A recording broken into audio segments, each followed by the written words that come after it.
On this episode of the DTVC podcast, Todd Liebenow from Forgotten Filmcast is back on, and we'll be looking at Riot, one of the 3 R's from Gary Daniels. So fun conversation there. We also kind of talk about the nature of Christmas movies, sort of how that starts to change, getting into the 80s. Definitely a fun conversation. It's always kind of fun to introduce Todd to these kinds of movies. And interesting thing, if you remember the last time Todd was on, we talked about Deadly Prey, and ended up that Bulletproof were doing at the same time. So I think our reviews were like a week or two apart. I was listening to the recent Bulletproof podcast, which was a lot of fun. But Chris was kind of giving a rundown of what they had coming for the month of December. They're also doing Riot. So kind of funny that the second time in a row that we've had an overlap like that, and it's both times we've had Todd on. But stay tuned for that. That was another fun conversation. Then next week, Ty from Comeuppance is on for his monthly hits. We're doing that a little early this month as we're kind of shuffling things around. But we're going to be looking at Dark Asset, Byron Mann helmed actioner, and then something Black Lotus. I was drawing a blank on the name. We do all these movies with these like 2 and 3 word titles, and sometimes I get them mixed up. But Black Lotus, which has Frank Grillo. So we're firing up the Grillo again. It's the 5th time that Ty and I have been doing these 2 movie episodes that we fired up the Grillo. So we got a little more Frank Grillo there. And like I said, we've got all of December scheduled out. So it's just a matter of getting those recordings in. We'll kind of fill that up. But December is a 5 Tuesday month. So we'll look for 5 podcasts this month. Though I guess for some people, because I think is that the Wednesday's the 1st. So I think Tuesday's the 3rd. So I think for a lot of people, it won't be, right? January will be the 5 podcast month, right? So I guess that's how it works, depending on where you're listening to us in the world. And I think where we chart the most is in European countries. So for them, January will be the 5 episode month. But for American audiences, it'll be December. Anyway, enough of that. You don't need time zone talk on here. DTVC Extra, of course, this week we are off. One of the interesting things about next week is that I am going to be going to a hockey game in New York City. Actually, it's just outside of New York City. I'm going to see the New York Islanders play. That's on a Thursday. So I'm not sure if we'll do maybe a Wednesday or a Friday for the DTVC Extra. Probably more likely to be Friday. So keep an eye out for that. It might be a day late because I by the time I get home, I'm going to get home like after midnight. So it's going to be a late trip for me. So yeah, I don't know. We'll see. Just keep an ear out for that, but we'll be finishing up the Beverly Hills Cop movie, so keep an eye out for that next Thursday, but it could be Wednesday or Friday as well. I'll keep you posted as the week goes on. Always, keep an eye out for us on social media, Facebook, on Blue Sky now. We've got Blue Sky and Instagram. Sometimes I'll post updates to give you a sense of what's happening with everything. All right, now in terms of the site, this weekend we're going to finish up our look at the 2000s DTV sequels of 90s thrillers with Skulls 2, which technically the first Skulls movie was made in 2000, so it's kind of on the cusp of this thing. But with the Ryan Dunn factor, it just fits so well, right? It just kind of fits the spirit of what we're doing there. So look for that one this weekend. And then the week after that, when we start the month of December, we're going to do Don the Dragon. We're going to do The Shepherd Code with Don the Dragon Wilson, which was one that Ty and I covered on a previous podcast episode. So Don the Dragon Wilson, he'll be at 38 films after we do that one. So he'll be 2 away from the 40 club. I realized that we haven't reviewed a movie of his in almost a year, or actually almost 2 years. It was January of 2023 we did Scorpion King 4, which he was barely in. It's barely in Shepherd Code as well. But we're closing in on the 40 club for him. And I was thinking we're also closing in on the 1300th post of the site. We're at like 1286, something like that. So I was thinking maybe trying to time it out so that Wilson's 40th tag hits at the same time as the 1300 post, so we can do kind of a Wilson celebration. So keep an eye for that. That'll probably be sometime in next year. You think about if we do 4 posts a month, probably maybe sometime in February we'll be hitting Wilson's 40th post, but just, keep an ear out for that. Finally, you may have caught on some of the socials we were posting about Dead Before They Wake, which is Nate Shepka, who's been on the podcast before. His film company, his newest film that's coming out early next year. So he actually has 2 movies coming out early next year. He's got Dead Before They Wake, which you'll be able to find in the podcast description. I'll have the link to the trailer so you can check that out there. But then also The Baby in the Basket, which he did with Tom Joliffe. And if you remember the last time the 2 of them collaborated, they did When Darkness Falls, which was a really, really great movie, one that I really enjoyed. Tom was on originally to talk about that movie. Then Nate came on to talk both about that movie and then Baby in the Basket. So, really great stuff. Again, look for those early next year. I think UK, Dead Before They Wake drops in the UK on January 7th. And then here in the States, I think it's like maybe the 25th, something like that. About 3 weeks later, it'll be here. So keep an eye out for that one as well. All right. Well, I think that is everything. So we'll have our theme song here. And then when we come back, Todd Liebenow from Forgotten Filmcast is on, and we'll be looking at Riot.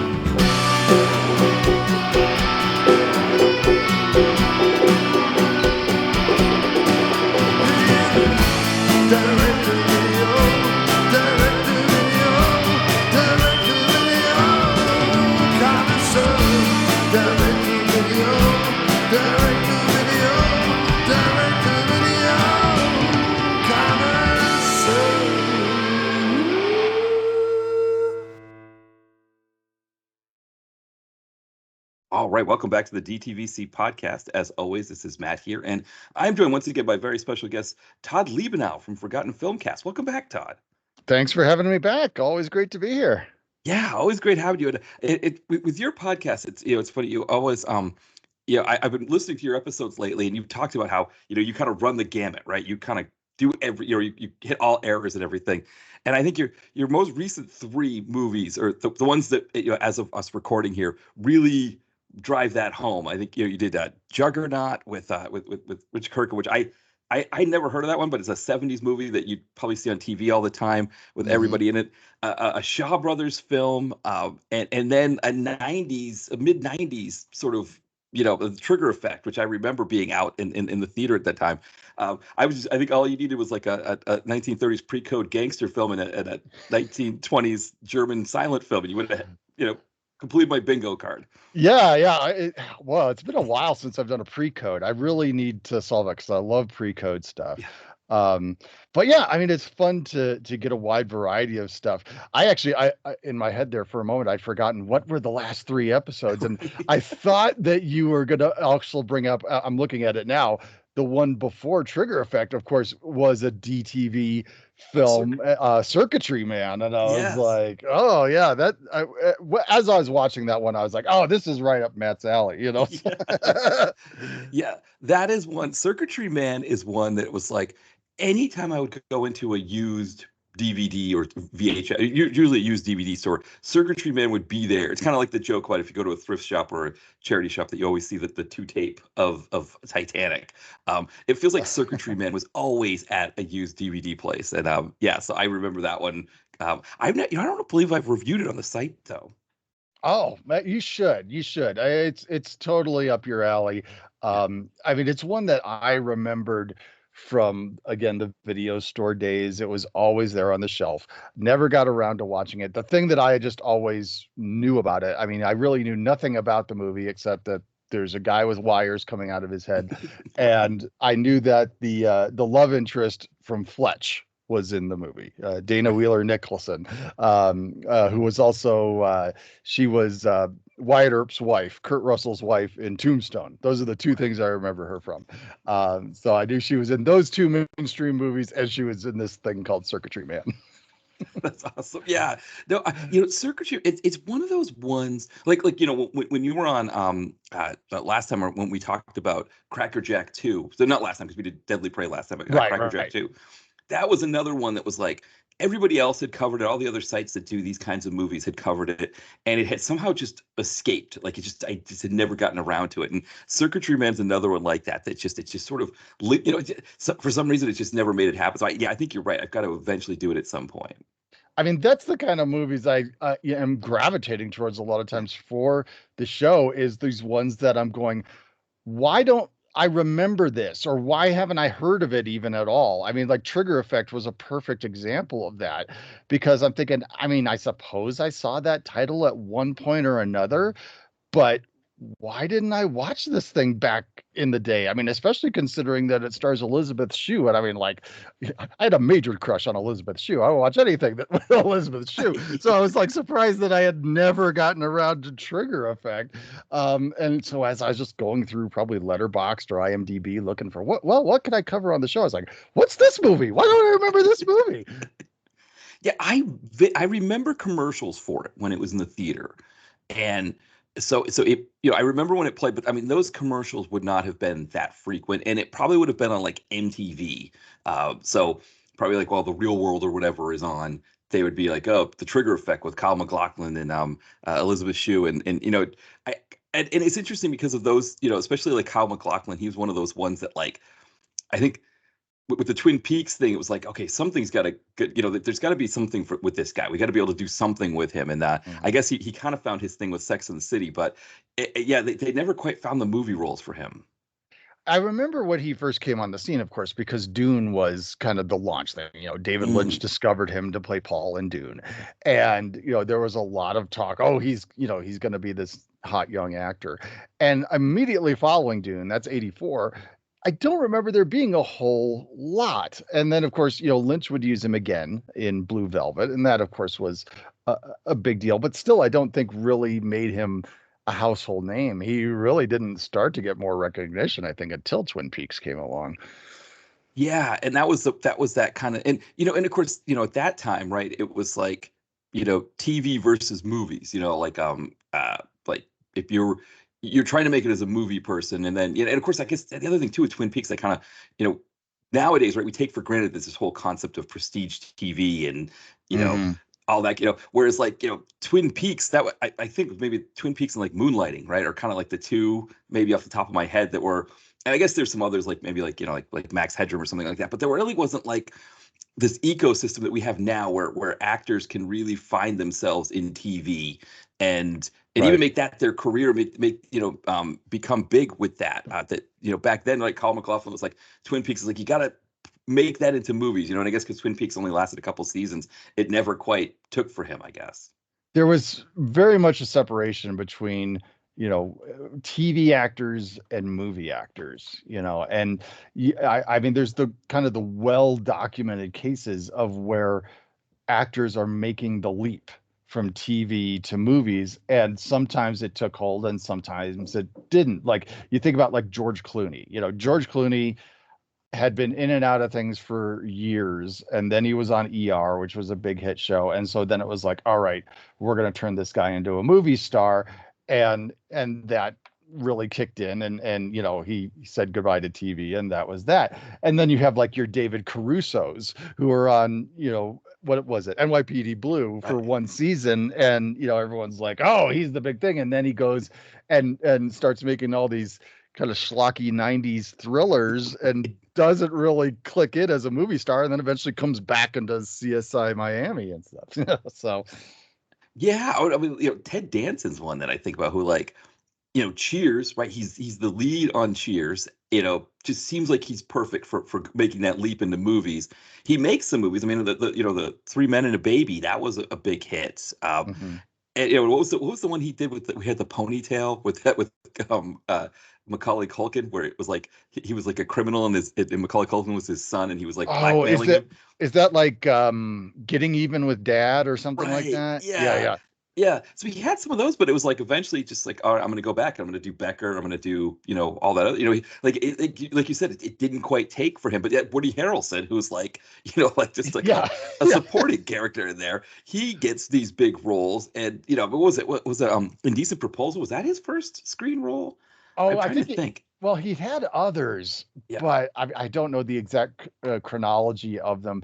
But yeah, Harrelson was an odd one because yeah, I mean his character on Cheers is such a delightfully dopey guy, Right. and then he's kind of shifts into leading man mode. But yeah, I mean.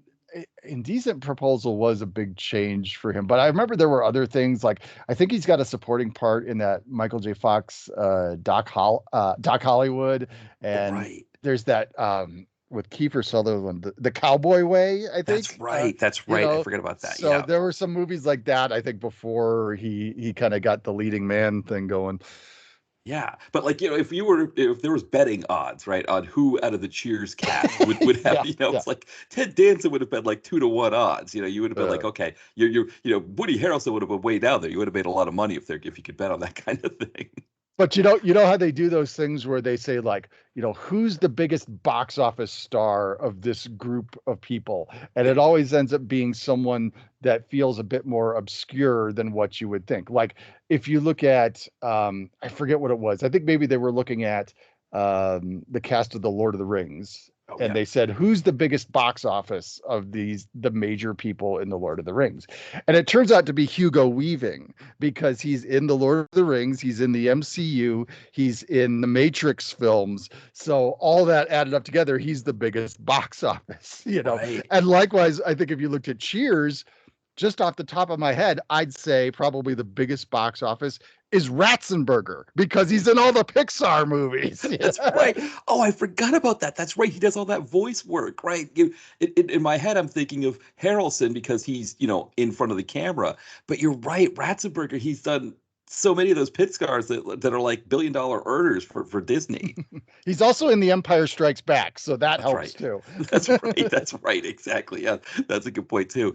Yeah, it's such a crazy thing. Like you said, like it would, who out of that cast is going to be who's going to make it big, and yeah, like you said, out of Cheers, and that voice work thing is another piece of it, right? That like so many actors have gone on to because voice work, I think, especially for big name actors, that used to be a thing too, right? Is that you, unless it was like a really big prestige part, of doing voice work versus being in front of the camera was seen as also kind of not slumming it, but it was like a step down.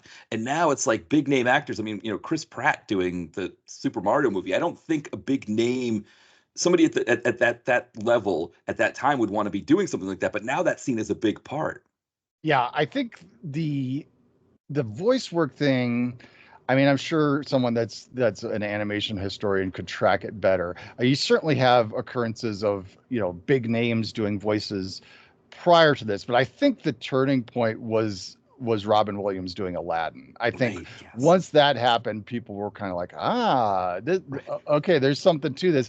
And then of course Pixar, I mean, right out of the gate, did Tom Hanks and Tim Allen in Toy Story, their first film, and that I think kind of changed the landscape a bit for having big name actors doing voice parts.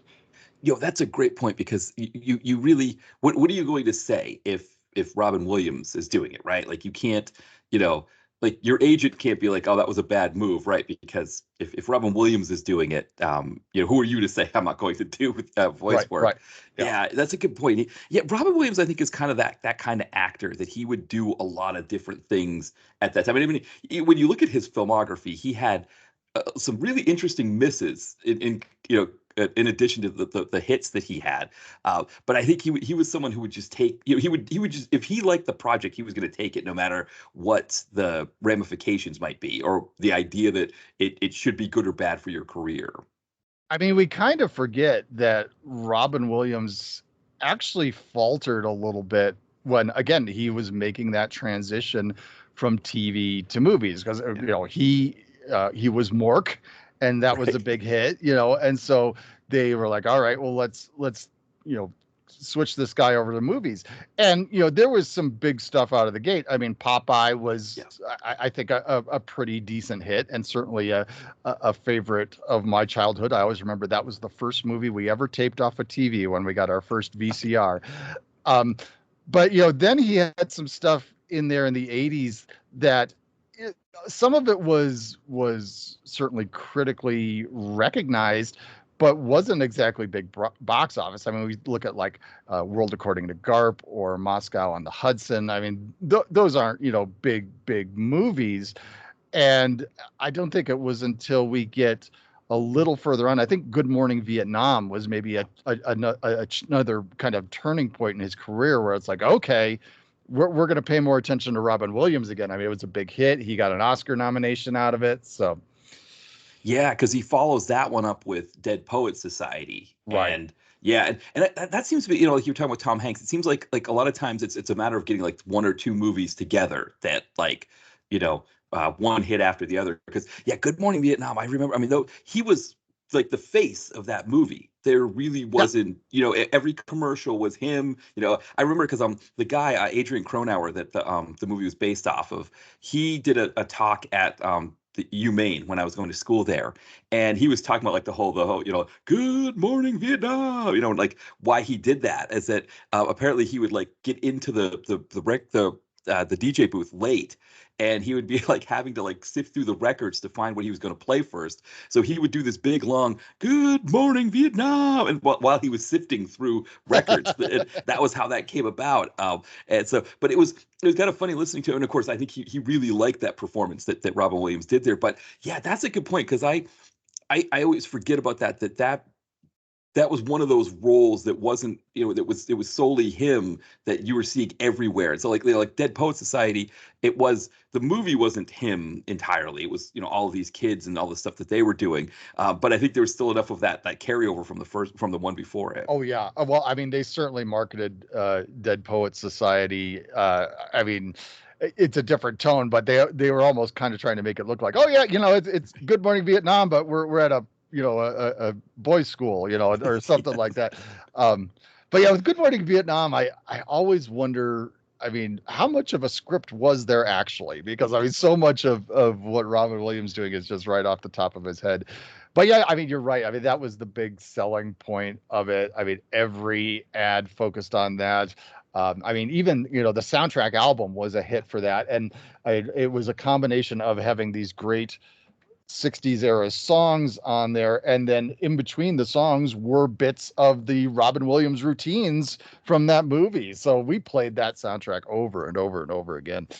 Yeah, that's a good point too, because those were those soundtracks that like those were those movies where like those soundtracks, because you had those that crew of directors and writers who were born in the 40s and early 50s, who were making movies at that time, and so like they were making things that like people our age or my age, or whatever, younger, older could get into, but also those generations, those older generations, which is interesting now because I'm thinking about the fact that like now we're at that age, that our parents were in the late 80s, and it's like, we go out to the theaters. I almost think we go out to the theaters more than younger people in some cases, depending on what the movies are. And it is interesting how at that time you were, when you were marketing movies, there was a sense that like, right, like okay, if we can get kids to go see Good Morning Vietnam, or go younger people to go see it, then they'll get the soundtrack, and they'll kind of do all of those pieces to it. And I'm trying to think if I mean, like, I guess maybe it's a similar thing now, but right now it would be like, oh, we got to get everybody to stream the songs on Spotify, right? That's Oh, sure. Yeah. introducing younger people to 80s music, I guess, and having them stream it on Spotify. I mean, I've said over and over again that it wasn't enough just to have a hit movie in the '80s. You had to have a hit soundtrack too.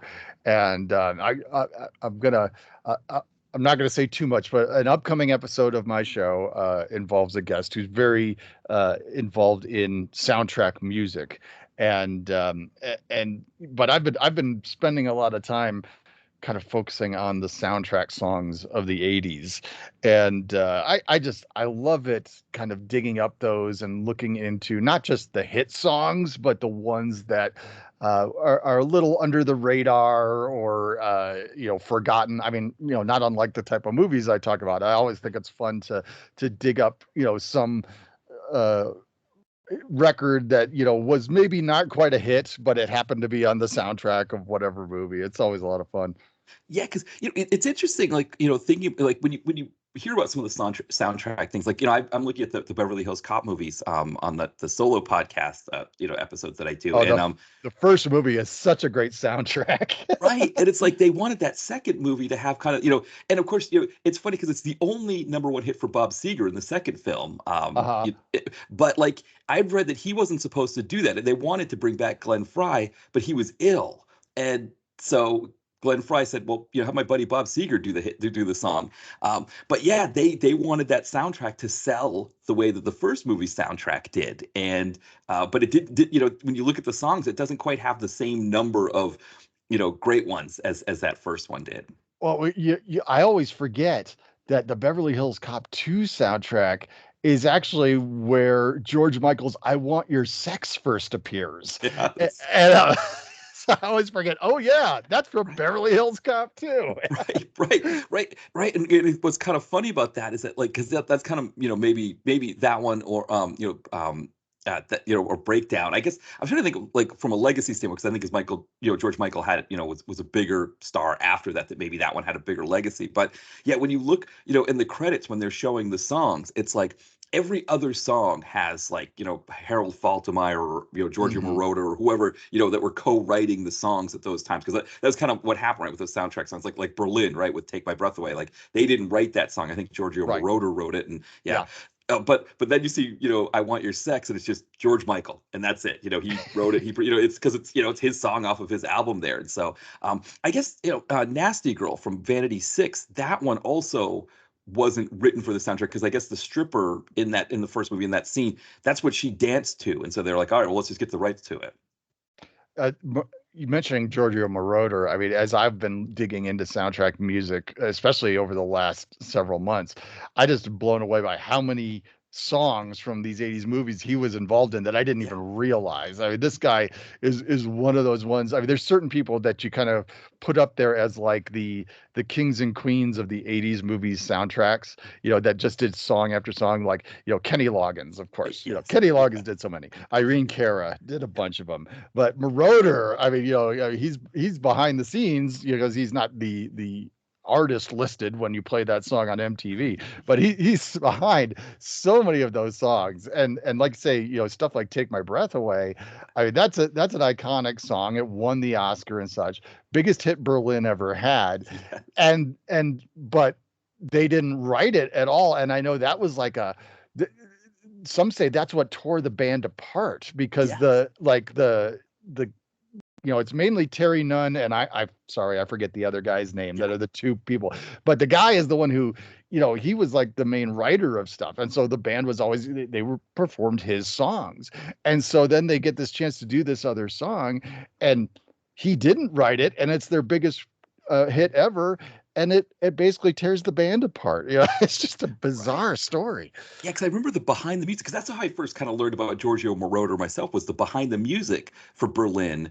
They talked about that, and I think there was like a lot of tension in the group about like, well, we're getting all of this success, we're doing all these interviews, doing all of this stuff is coming our way that we've been wanting for so long, but it's not coming, on like No More Words or Metro or it's Right, coming right. from this song that we didn't even write, and I think like Terry Nunn the way she described it is like she kind of embraced it more. But like you said, that other guy was not happy about it, and it kind of like you said, it tore the band apart. And it was kind of like I think when they with the behind the music, or it was either behind the music or like VH1 was doing this thing where like 80s groups in the 2000s were like coming back to do like Right. one Yeah, yeah. show. Yeah, and I think Berlin did one of those. And it was interesting because Terry Nunn was still performing as a solo act at that time, and so it wasn't like the same kind of tension that you were getting with these other ones, where it was like this guy hasn't sung in 20 years. Let's see what his voice sounds like. Like she was already performing.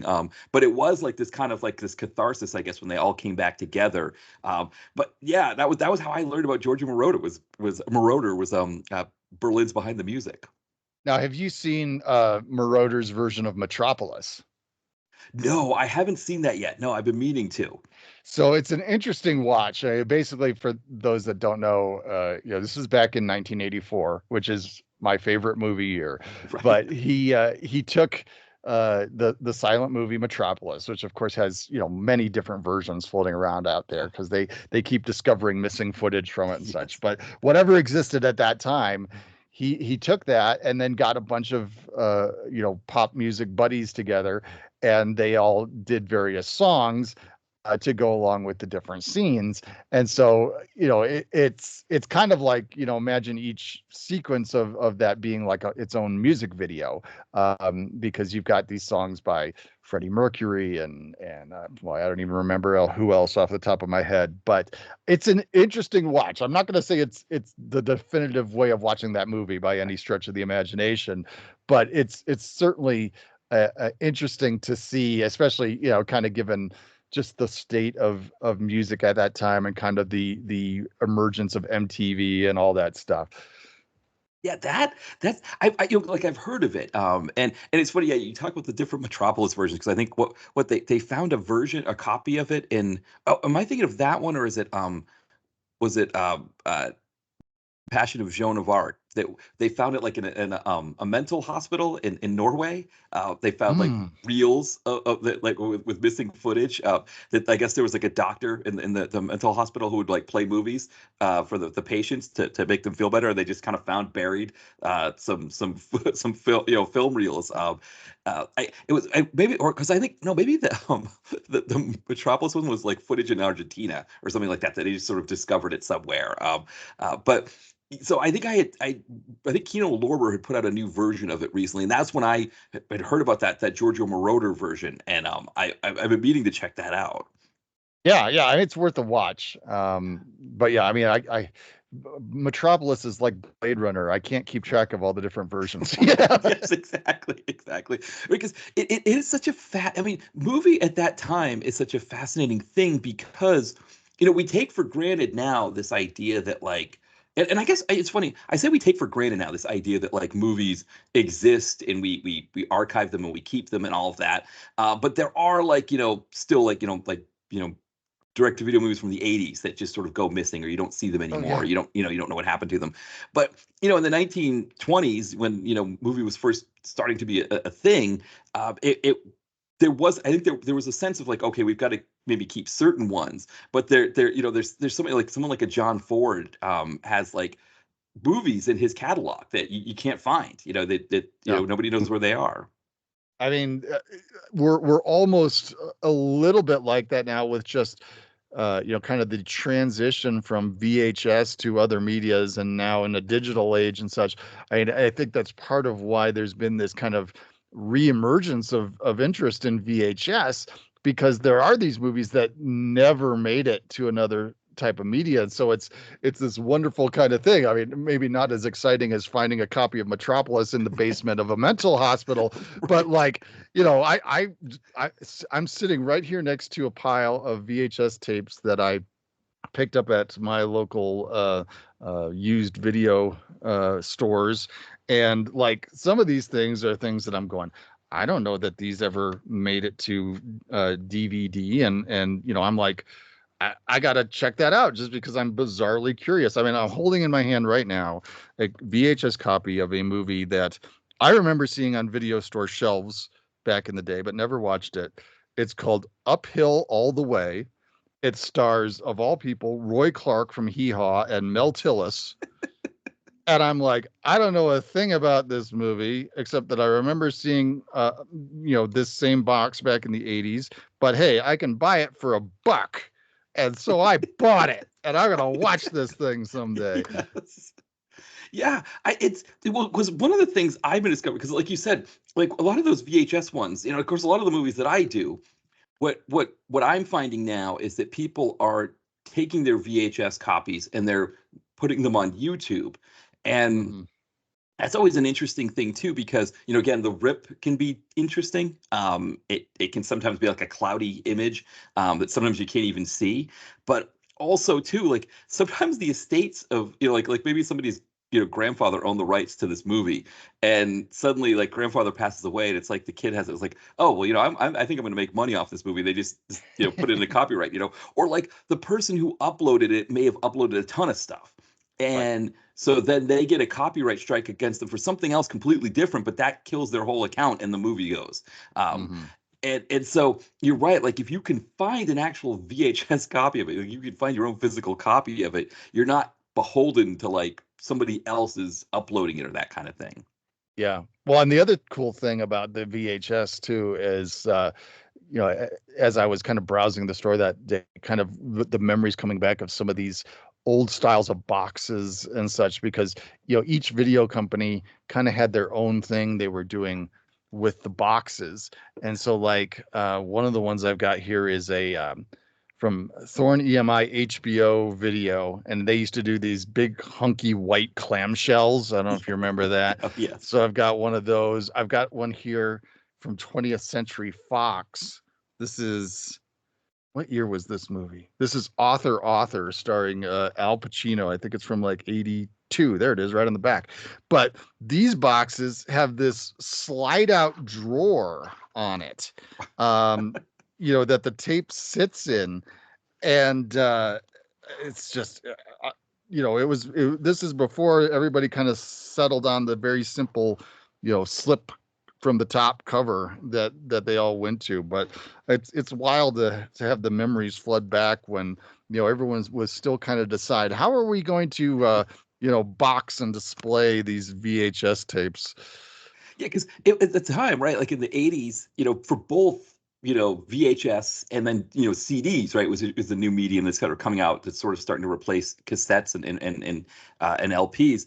It was like this experience, right, that you were getting something higher end if you were getting a CD or if you were getting a VHS.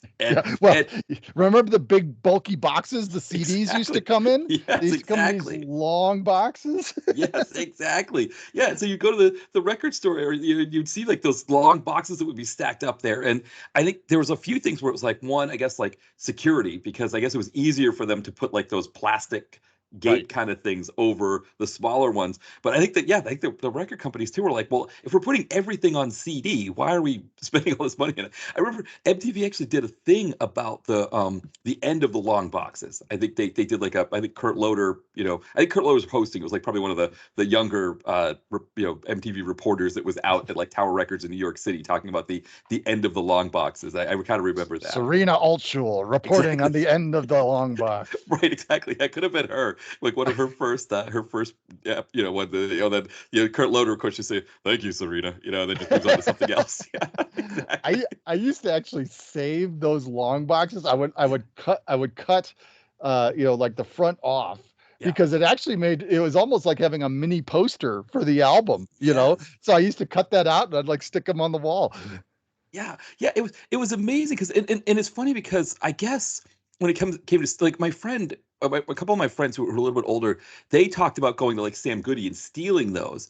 And they were saying how, because, in Maine and New Hampshire, right, in the winter, everybody's got big coats on. So it was easy to like go with your big coat and you could stuff a bunch of those long boxes. Cause, I would think like, how do you get something that big? How do you steal something that big? But that was how they could do it, was you'd stuff them in there. And I think they talked about getting caught one time doing that. But then, right, they started to move to like that bulky plastic, like border thing. Oh yeah. The thing they had to snap it off for you. Right. Yeah.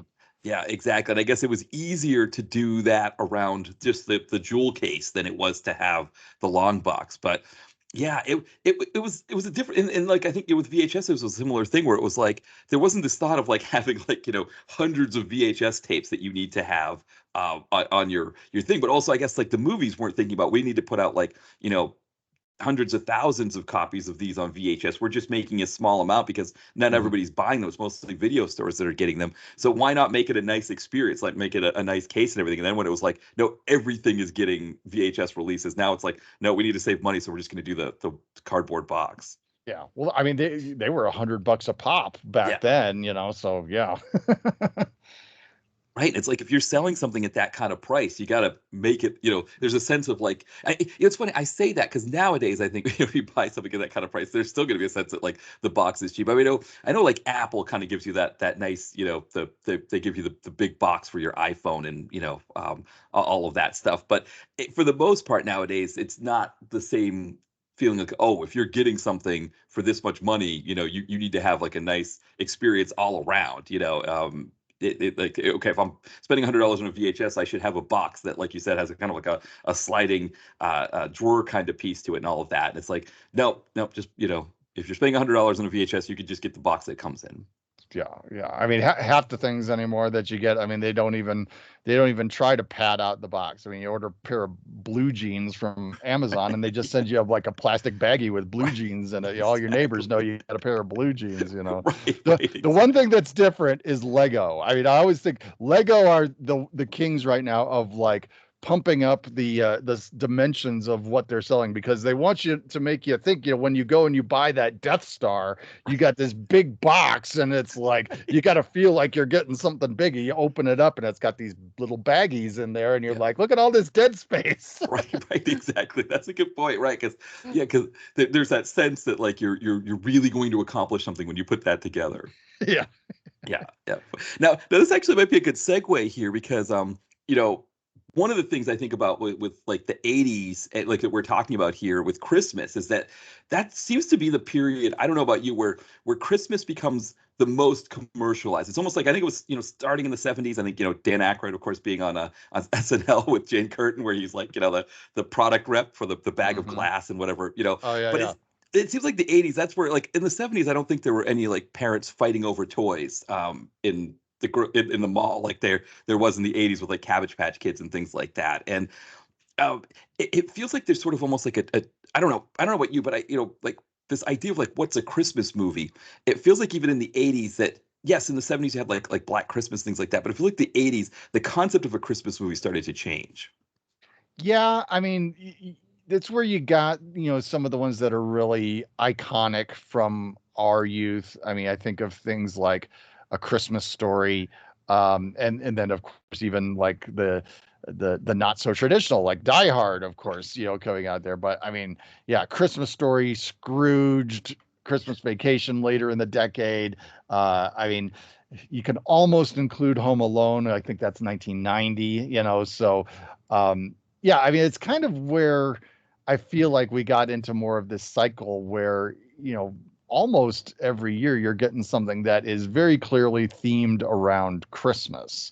Um, I think actually we're going through kind of a new era of stuff with that right now too, because there's this trend where all the streaming services are coming out with their own slate of Christmas movies each year.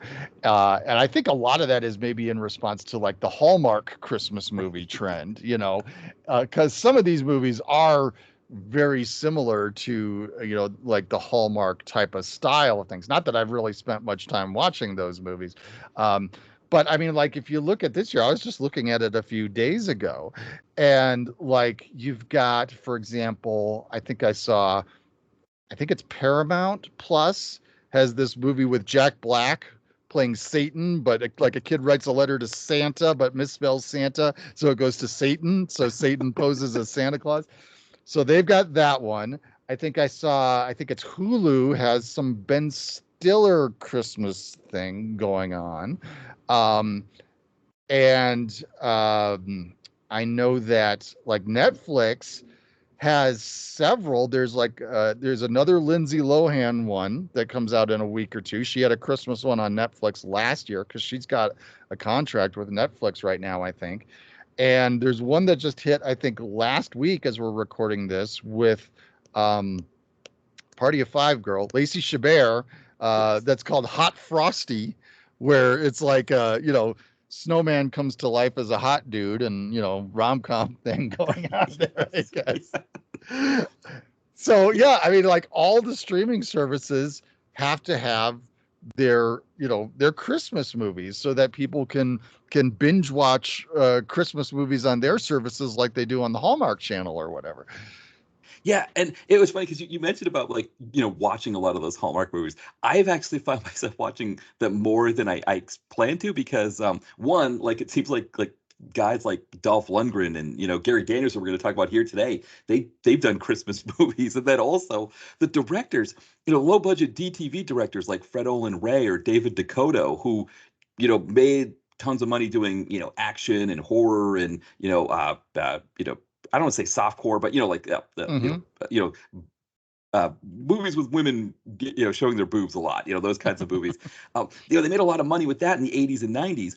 Now the money is in the Christmas movies, and for companies like Hallmark who want to pump out a lot of content, it's like, oh well, Fred Olen Ray, who can make a movie, if you just give him a mansion Right. and Right. some actors, and he can make a movie in 3 days. Or David Dakota, same thing. All right, let's just have them make the Christmas movie. And so it which has been a really fascinating thing because for me as a fan of those directors, it's like, how many of those Christmas movies should I watch? Because I still see them as a director in the movie, but on the other hand, I'm like, oh, it's still, like you said, like kind of a schlocky Christmas movie. But also, to your point, it's like, yeah, for Netflix, it's like, well, if our audience is going to just put Hallmark on and just leave it on all day, what can we do to get them so they put on Netflix and leave Netflix on all day?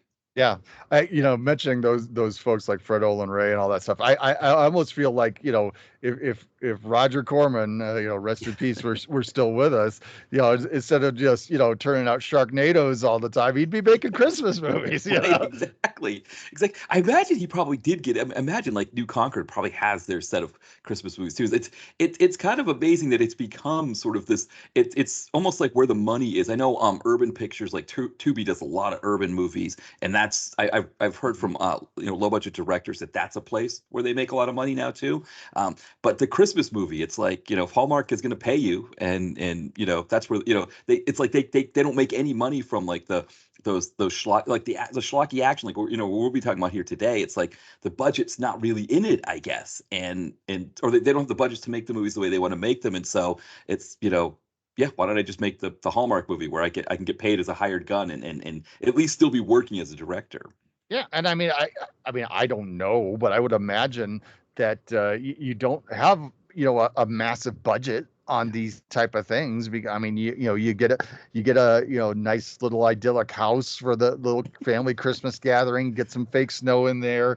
If you've got a rom-comish type of actress and a hot dude, you got yourself a Christmas movie. So. Exactly. It's like just sort of line up all the guys with chiseled features, hunky guys in Canada, Canadian actors trying to make a living, and then like you said, just get like a Lacey Chabert, somebody who did TV work in America and has enough of a name, and just throw some jeans and boots on her and a nice sweater, and you've got yourself a movie.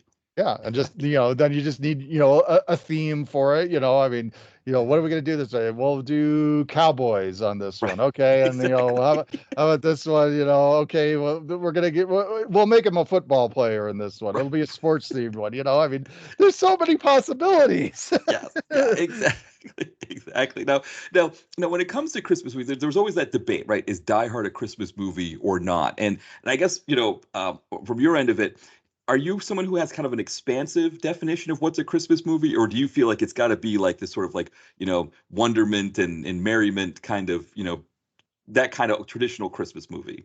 I think I've expanded my definition of that a bit because I don't know. Part of it I think is just wanting to move beyond the traditional stuff. I mean, like my family, we watch the Muppet Christmas Carol Christmas Eve every year. And there's certain movies that we're gonna hit those movies, but at the same time, I'm always like intrigued to see movies that weave Christmas in some way, and we didn't quite expect that. So it's kind of fun to think, oh yeah, Invasion USA is a Christmas movie, or this other film where Christmas is maybe not the primary focus, but it's definitely there. I mean, when it comes down to the Die Hard argument, I actually what kind of solidified my view on it.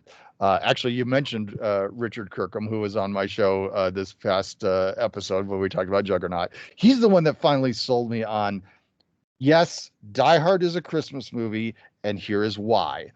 Because basically, everything that happens in that movie to John McClane would not be happening were it not Christmas. The whole reason that he comes to LA is because his wife is kind of extended the olive branch. He's coming to try and rekindle things at Christmas time. He's there because it's Christmas. And so I was like, Richard, you've got a point there. Does this movie happen if it's not Christmas? And so I'm like, all right, Die Hard is a Christmas movie. I'm with you on that. Yeah, because I had the same feeling of like I used to have this feeling of like it's a Christmas movie if you think it's a Christmas movie. That was kind of my mindset. It was like it's up it's everybody's opinion. Everybody has a personal opinion. And like Bruce Willis had said, well, no, it's not a Christmas movie. It's like a summer blockbuster that just happens to take place at Christmas. But I agree with you. It opened in the summer, so yeah. Right, exactly, yeah. And so, but I agree with what you were saying that like he's only there for Christmas, but also I think again, I think sometimes we forget about the context that a movie's made in, and it's like, this is again the late '80s where we just come through, the Cabbage Patch Kids, thing where it's just like, news stories of like parents, like, it's funny. My mom got me a Cabbage Patch Kid because she got one for my sister. And I was like, why do I have this thing? I had no idea. It made no sense to me, like why she was getting me this. It didn't make any sense. But then I found out, or realized after the fact, that it was because she was able to get Cabbage Patch Kids. And she was like, well, these things are such a big deal. I might as well get one for my son too. And because it was That's that a smart mama right there. Oh my exactly. goodness. Yes, exactly. But Die Hard's kind of being built in this environment of where Christmas consumerism, there's almost a sense that it had gotten out of control, I guess. And I think other movies like Christmas Vacation also play on it. And of course, I think the first movie that really pokes fun at, like you were talking about, was Christmas Story. And I think you know there's that sense of like consumerism versus like what the real meaning of Christmas is supposed to be, about bringing families together. There's always that sense that Christmas on the calendar sort of is that moment where no matter what your families are doing, you come together. And that juxtaposition in the movie where it's like, this big rich corporation that's making tons of money, and you've got, what's his name? Bachner. I'm drawing a Yeah. blank on, yeah, Ellis. but Yeah. Ellis, but yeah, Ellis. You've got that character in there, and there's this Christmas party where there's this debauchery going on with all these people, making money and all of that. But at the heart of it, it's John McClane coming home to see his family. Those two pieces there, and I always kind of appreciated that tension that's in the movie of like, these rich people, uh, uh, Alan Rickman, that Hans, that's his main goal, is to get all this money, get everything he can. Kind of, I guess thinking to myself, circling the wish book for all the toys I wanted, that kind of thing, like that, but then this Mhm. idea of like Christmas is, no, it's like spending time with family. It's like a set period where you can spend time with your family and reconnect. That juxtaposition, I think it doesn't work if it's like, oh, we're coming home for the 4th of July or something like that. I don't know. Mm. It's a specifically Christmas thing. Interestingly, as you're talking about that, you can also, I think, kind of point to Gremlins with this too. Yes. Which is kind of going at things a different angle, because I mean, at the heart of Gremlins, I mean, Gizmo is a Christmas present, but it's kind of taking the different angle on the consumerism thing, because the father is kind of trying to get something unique. He's not trying to get something that's just, whatever the hot thing is. And but ultimately that thing ends up causing havoc. And I mean, ultimately the big conclusion of Gremlins takes place in the toy department at a store, and so but yeah, I mean Gremlins is another great example of kind of a non-traditional Christmas film from the 80s. I mean, it's I mean, I consider it a Christmas movie, but it was another summer movie, and it's definitely not Christmas in the traditional sense. So yeah. Well, because I think there's that idea of Christmas, from the 60s and 70s, where it's just like it's Christmas specials, these hokey variety show kind of things, like, oh, the Carpenters Christmas, which I always love their Merry Christmas song that they Oh, love my dad played that album endlessly when I oh, was a kid, over and over again, the Carpenters Christmas album. Yeah. yeah. That one song always stands out, but yeah, it's like I think there's this idea of this hokiness of Christmas that, like, Andy Williams, all of that kind of Hmm. thing. And it felt like maybe the 80s, for a lot of people that were, growing up in the 60s and 70s with that as their experience, there's almost like a backlash to it of like, I want to create something that is so not Andy Williams. I want, Hmm. take Andy Williams and just throw him out the window. Kind of thing, Right. like, or, Exactly.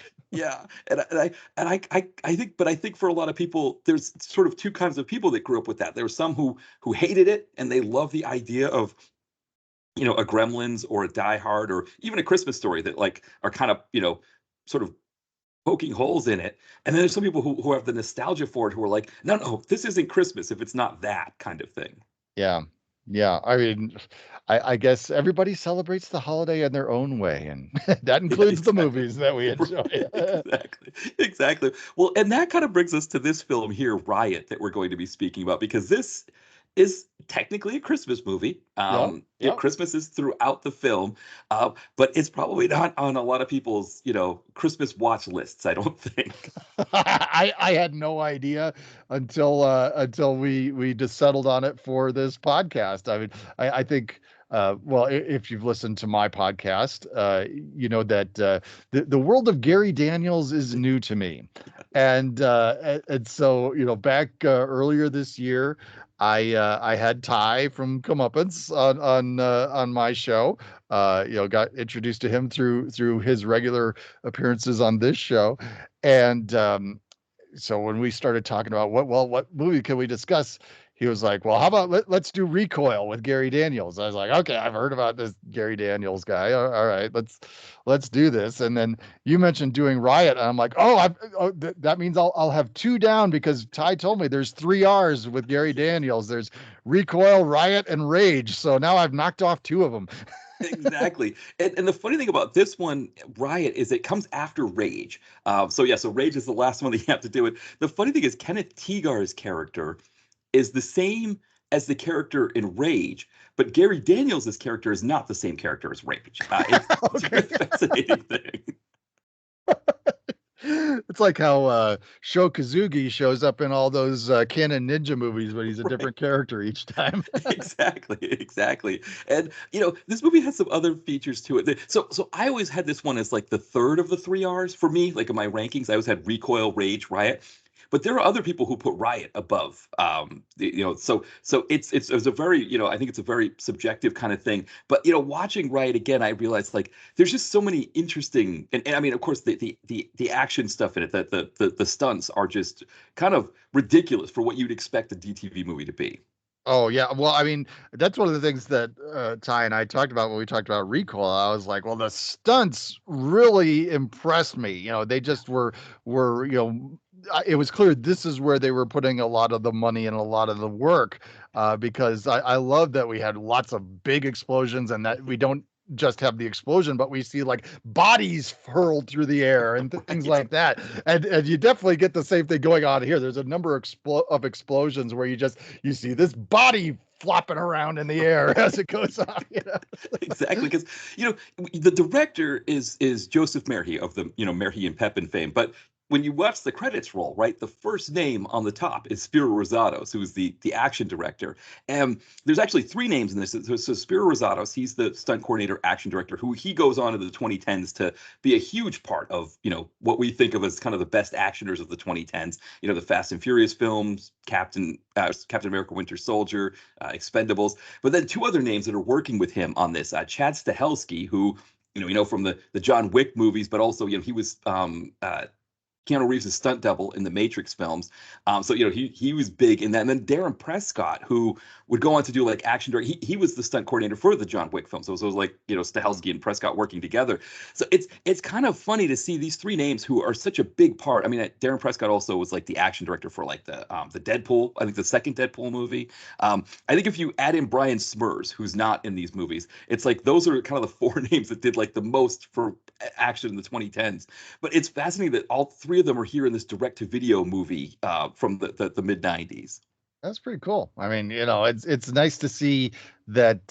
I mean, not to kind of, I'm not trying to be negative towards the direct-to-video industry, but it's cool to see these guys get their start doing these movies, and clearly put in a lot of effort and do some impressive work, and then get to go play with the big boys. That's pretty cool. Exactly, because I think what happened here is that Joseph Merhi and Richard Pepin, the PM of PM Entertainment, I think they kind of had this mindset with Spiro Razatos, is that I think they saw what he could do. They saw his talent, and so it's almost like, here, you just do all of the action stuff, and then I'll be the director, but I'm really just going to direct the scenes that don't involve people blowing up and things like that. And then, you just go over there and do whatever you're going to do on that soundstage. And, here's your budget for blowing things up. Just a weird side note, Matt, but every time I hear you mention that PM actually stands for people's names, something in me kind of sinks a little bit, because I always had it in my mind that PM like meant like, oh, this is like after hours. This is like the stuff we show on late night cable TV. This isn't for the kids. It's PM entertainment. I had the same thing. I had the same thing before I was doing the site. I'd see PM come up on movies that love a bunch of movies I watched in the 90s and 2000s. Before I did the site, I didn't know that there were actual people for PM either. So it's been kind of a funny thing for me too. Pretty wild. Yeah. Now another name in this who I haven't seen him in really anything else is Sugar Ray Leonard. And so I think it's another funny thing because I remember I was talking with Mitch from the Video Vacuum. We were talking about the Rocky movies, and I think for younger people, recently there was that huge boxing match, right? The Jake Paul or Logan Paul, one of the Pauls, fighting Right. Mike Tyson. But I think for younger people, I don't think they realize how big boxing was. And I think like the 80s into the 90s, maybe the 90s were maybe the last decade that boxing, like, a big fight was like a huge event that everybody talked about, but I remember, being in the Boston area when Leonard beat Hagler, or in New England we don't say that Leonard actually beat Hagler. We just say that Hagler was robbed. But that big fight, watching these movies, it kind of brings me back to that period of time where it was like, yeah, the whole world kind of almost stopped for a big prize fight.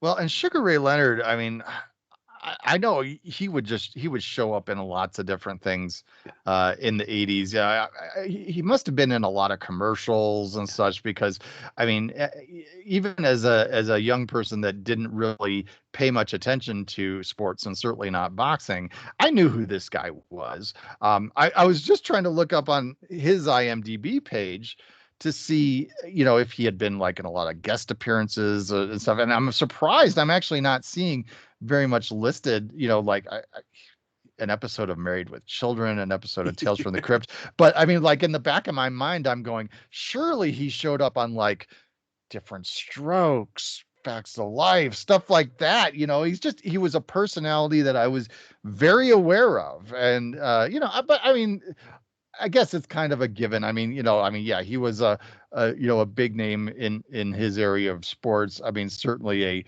a very sleek and handsome gentleman, so I could see why I was probably seeing him in lots of advertisements and such throughout my youth.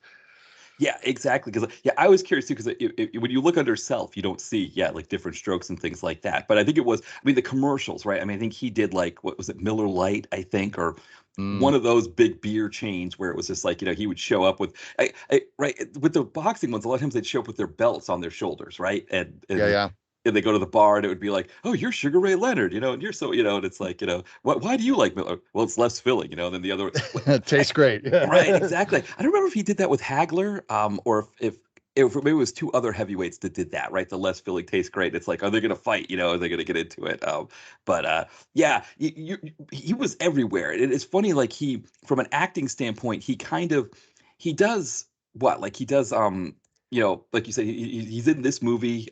He does appearances here. There's an I Spy, things like that. But he didn't do as many appearances as we thought. Of course, he plays himself in The Fighter, where he's because what Mickey Ward's older brother boxed against him. Mm, And that was like his big claim to fame. So that's another name growing up in the New England area. Mickey Ward. We used to watch his fights on Ward Gotti. I think Arturo Gotti was the guy who used to fight against him a lot. He's from like Lowell, Massachusetts. But I mean, Marvin Hagler, he was like, it was like either him or Larry, like Larry Bird and him were competing for the number one athlete in the Boston area at that time, which sounds crazy to think about, right? Because you think Larry Bird, it's like, oh, sure, yeah, who'd be sure. bigger than Larry Bird in Boston? But Hagler was.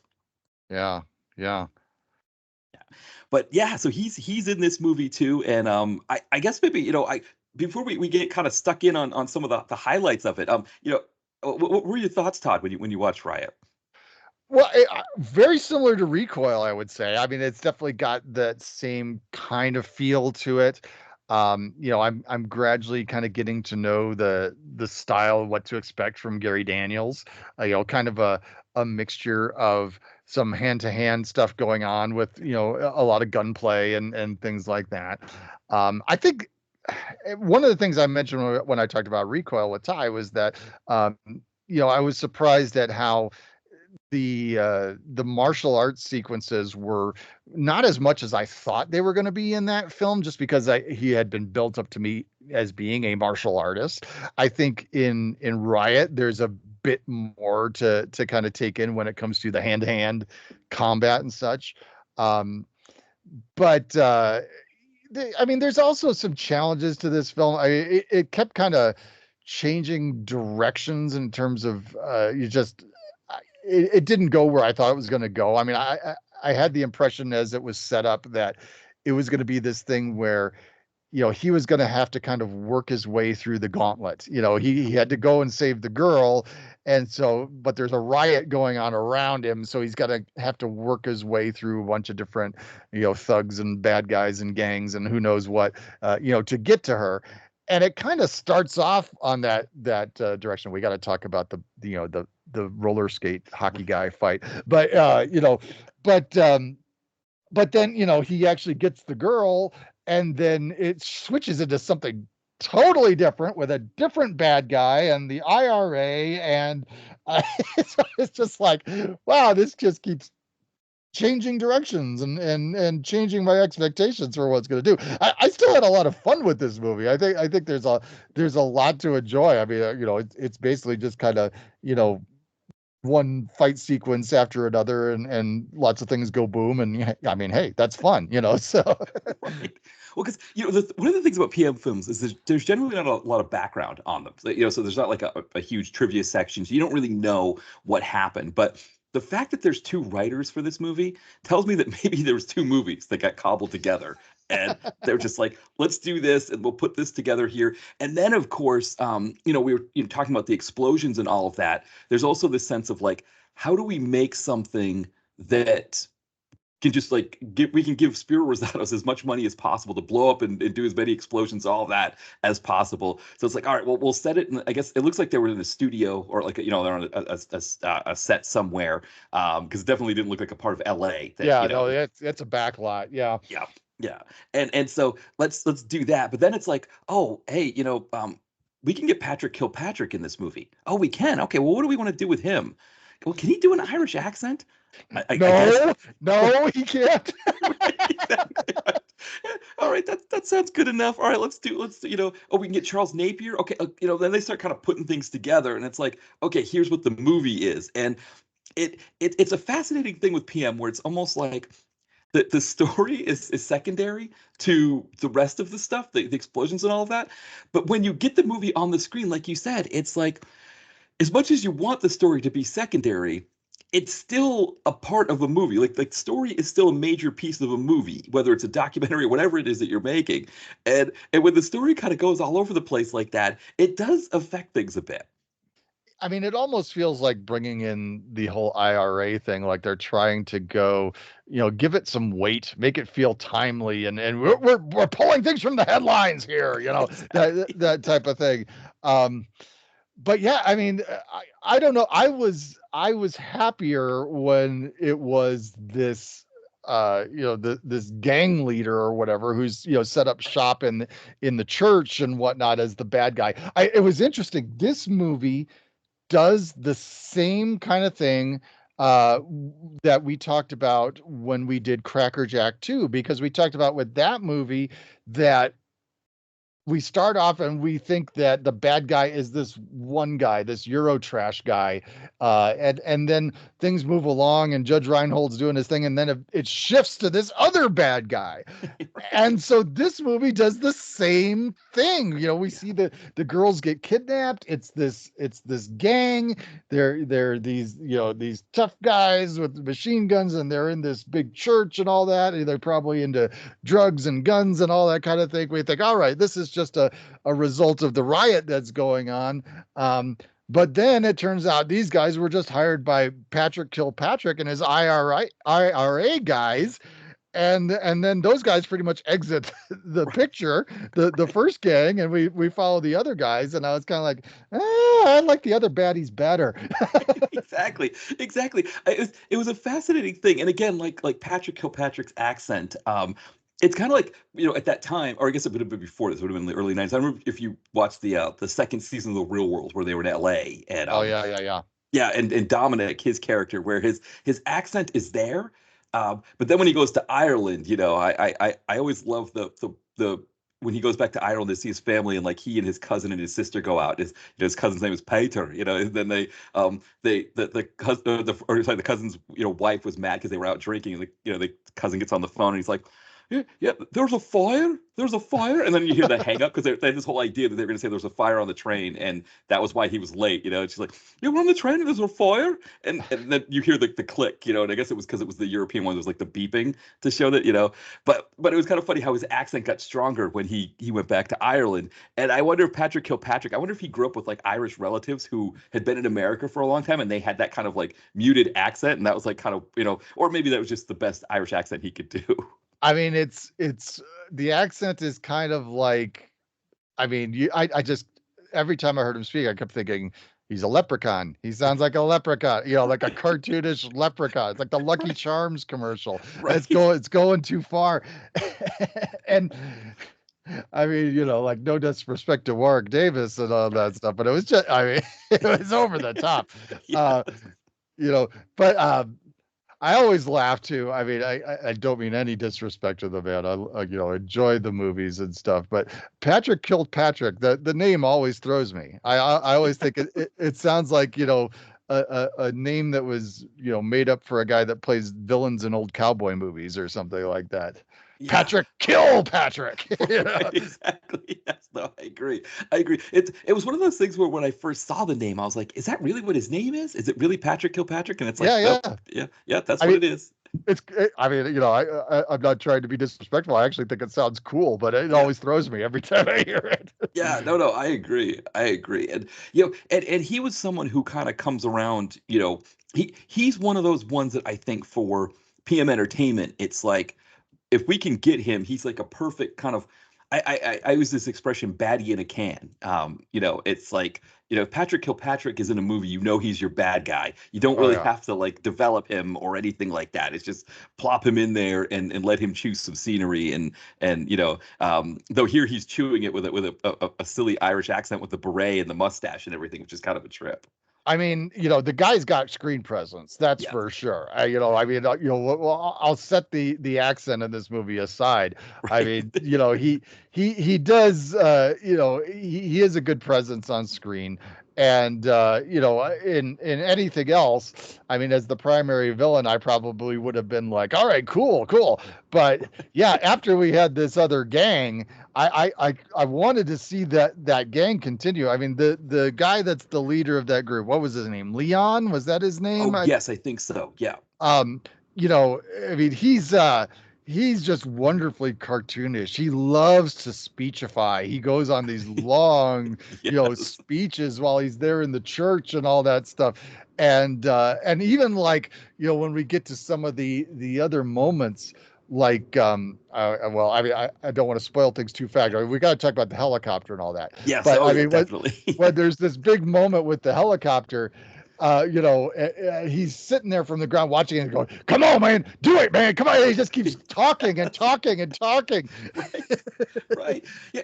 There was a payoff that we wanted there with him. I totally agree. I wonder too with Patrick Kilpatrick, looking at his IMDb bio where he's doing like a Racer comes out this same year and there's other things going on. I wonder if there was a sense of like, we can get Patrick Kilpatrick, but we don't have that many days to shoot with him. So let's come up with this idea where there's two baddies and he takes over as the baddie and that will mitigate that.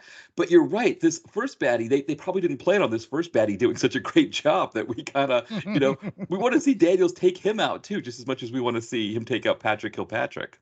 Yeah, well, I mean, especially since, I mean, the first baddie really establishes himself as being, just vile. I mean, he gets more, chances to be just evil to the core than Patrick Kilpatrick does. I mean, this guy shoots his own men.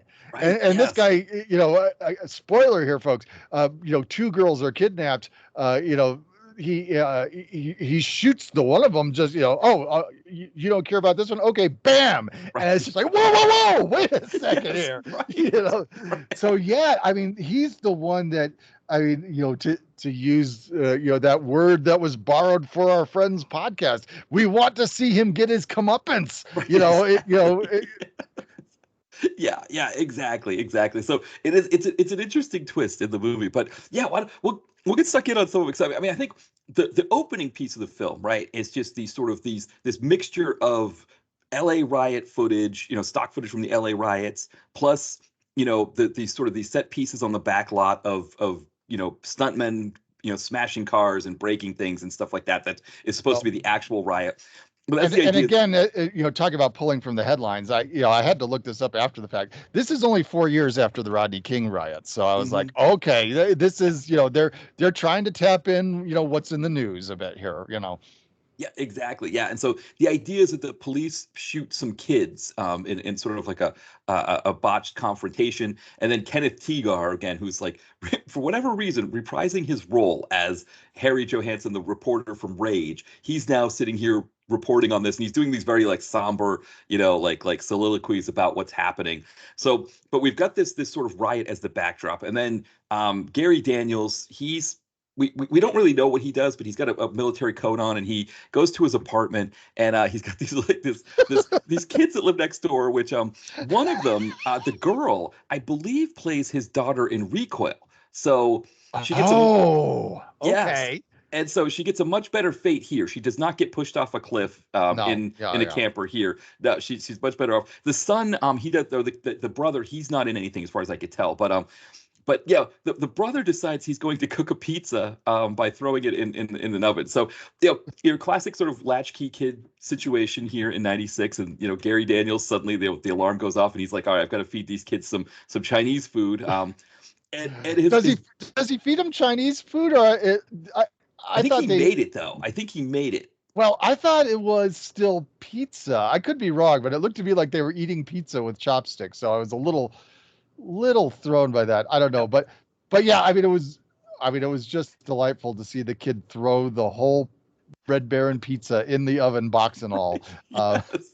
my my my sister one time did what's that my sister? Somebody in my life did Yeah. this once where they were told by our parents, oh yeah, you just make follow the directions, put the pizza in the oven, and they left the plastic on the Tombstone pizza in there, so you got this disgusting gross pizza with plastic melted all over. Right. Right. Obviously we didn't eat it. Well, because if you look at the boxes now, right, they go step by step over all the pieces. Now, granted, this kid still didn't, he wasn't reading the box, so it's not like, but it's like step by step, take it out of the box, remove it from the box, remove the plastic, remove the cardboard bottom that some of them have, right? It tells you all of those pieces now because I'm sure like they've, all the different times that that's happened. My hunch is that adults have done it as well, and that's where they've run into trouble. Absolutely. Yeah, exactly. Oh, Whether but whether they ended up eating pizza or Chinese food, whatever it was, yeah. I was still weirded out by the fact that they were drinking orange juice with it, because orange juice does not go with pizza or Chinese food. No, I'm no, sorry. exactly. No, I guess it's kind of one of those things where The Bachelor, right? Gary Daniels as The Bachelor. The only thing that he would have to drink for the kids probably would be like he'd probably have orange juice to mix his screwdrivers, and that's like all he had for the kids.